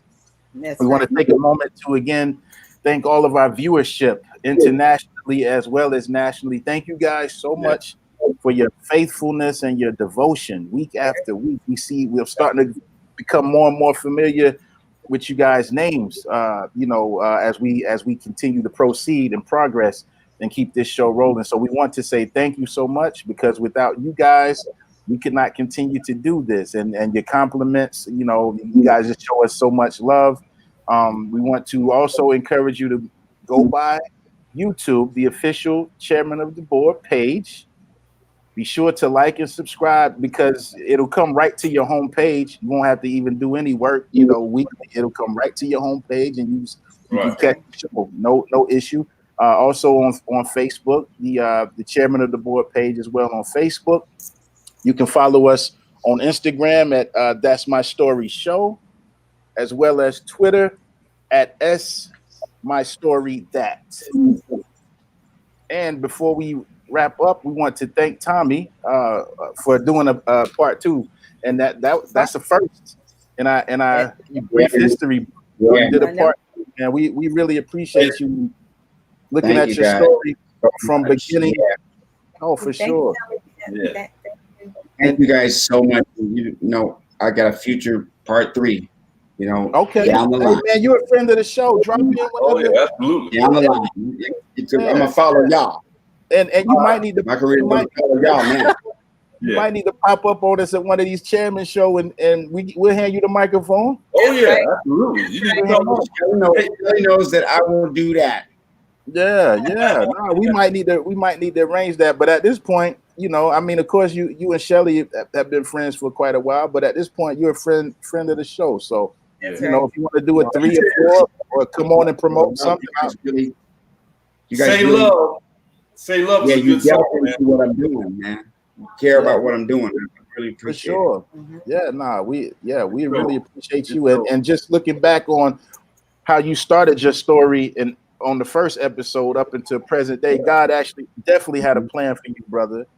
You definitely had a plan, and it seems to me that you were definitely walking in the footsteps of of your destiny and your purpose. And how beautiful is it? Right behind me. Say again. Oh, yeah. Oh, I see the Last Supper. And how beautiful it is that you to bring the gift, to share your gift and bring laughter and smiles to the community, man. And those who follow you. That's a wonderful thing, to be able to make people laugh and smile. So we thank you for sharing your gifts with us. And Tommy, when is your song? When do you anticipate your song being released? That's just the first one, so I'm gonna do 7. 7, okay. So we're tossing it up. Ronnie Laws, I mean, all kind of folks. Ronnie, we got so many people that are coming in. Gerald Albright, Larry Dunn. Wow. Larry Dunn. All these people are just coming, just saying, "Hey, I want to be a part of it." Yeah. Indeed. Love the song, man. I love your voice as well. I know. Frank McComb. Frank McComb. Shades of Maurice White, right? Shades of Maurice White. Yeah. I love that. I love that. That's what's up. Yeah. Also, for all of our chairman of the board and executive friends, we will be performing live this Sunday in Selma, North Carolina at the Farm. Ken, you want to speak a little bit on that? Don't say it for the time. He come up with a joke. Yeah, we can let him tell a joke. Hop on the 2 key words. Selma, the Farm. Yeah. He might go put together a quick joke on that, right? Oh my God. Selma Farm, y'all sell money. It's different these days. Don't you sleep on Selma. See, I told you. Absolutely. That's right on time. Before we sign off, one impersonation. And stay on when we sign off. I guess I'll do one that I haven't done. Have I done Sammy already? I think you did last time. Do it again. But you can do it again. I mean, it's one of the ones that I like a lot too is Sylvester Stallone. You know what I mean? And people wouldn't really expect me to do that. Like in Rocky is a masterpiece. The coach comes to the room and says, Rocky says to him, why you look around my house? My house stink, Mick? Right, stinks, Mick. I never asked you for favors. Ask me to fight the fight, I'll fight the fight. We'll be there, Mick. You don't think you know what's going on if you come down to the gym and couldn't even get a locker. Couldn't even get a locker, Mick. There you go. Good, man. Cool. Very good. Very good. Nice. Kid, go ahead and you can go ahead and I was gonna let you speak on Selma real quick before we get out of here. Tommy distracted us. I got my wife looking at me like with them eyes. 2 minutes. Okay. Yeah. No, so everybody next this Sunday. We got a flight. We got a flight. Outdoor festival. So to be continued. And masks and everything. So we look forward to seeing you guys. So hey, that's it for me.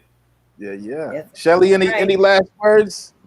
Tommy, we love you dearly. We will have part 3, and thank you for coming on. And we go way back. And love you then, love you now. There's one thing I want from you. What's you gotta up? send me that music video now. You gotta send me that music video now. The one for Stay Love. You want to send it? Okay, wow, that won't be a problem. Can I have that? Can I have that, Jeff? Stay on when we sign off. Stay on when we after we sign off, and we're gonna get you straight away. And I'm gonna follow you on Instagram and get that follow back. You gotta. I don't know how to do that. It's all good. It's all good. I'm just halfway through it. I'll get my son to do it. It's all good. It's all good. Well, ladies and gentlemen at home, thank you for joining us tonight on episode 21 with the wonderful, the super talented, super funny Mr. Tommy Davidson. Join us next week where we will be speaking with Miss Claudette Robinson.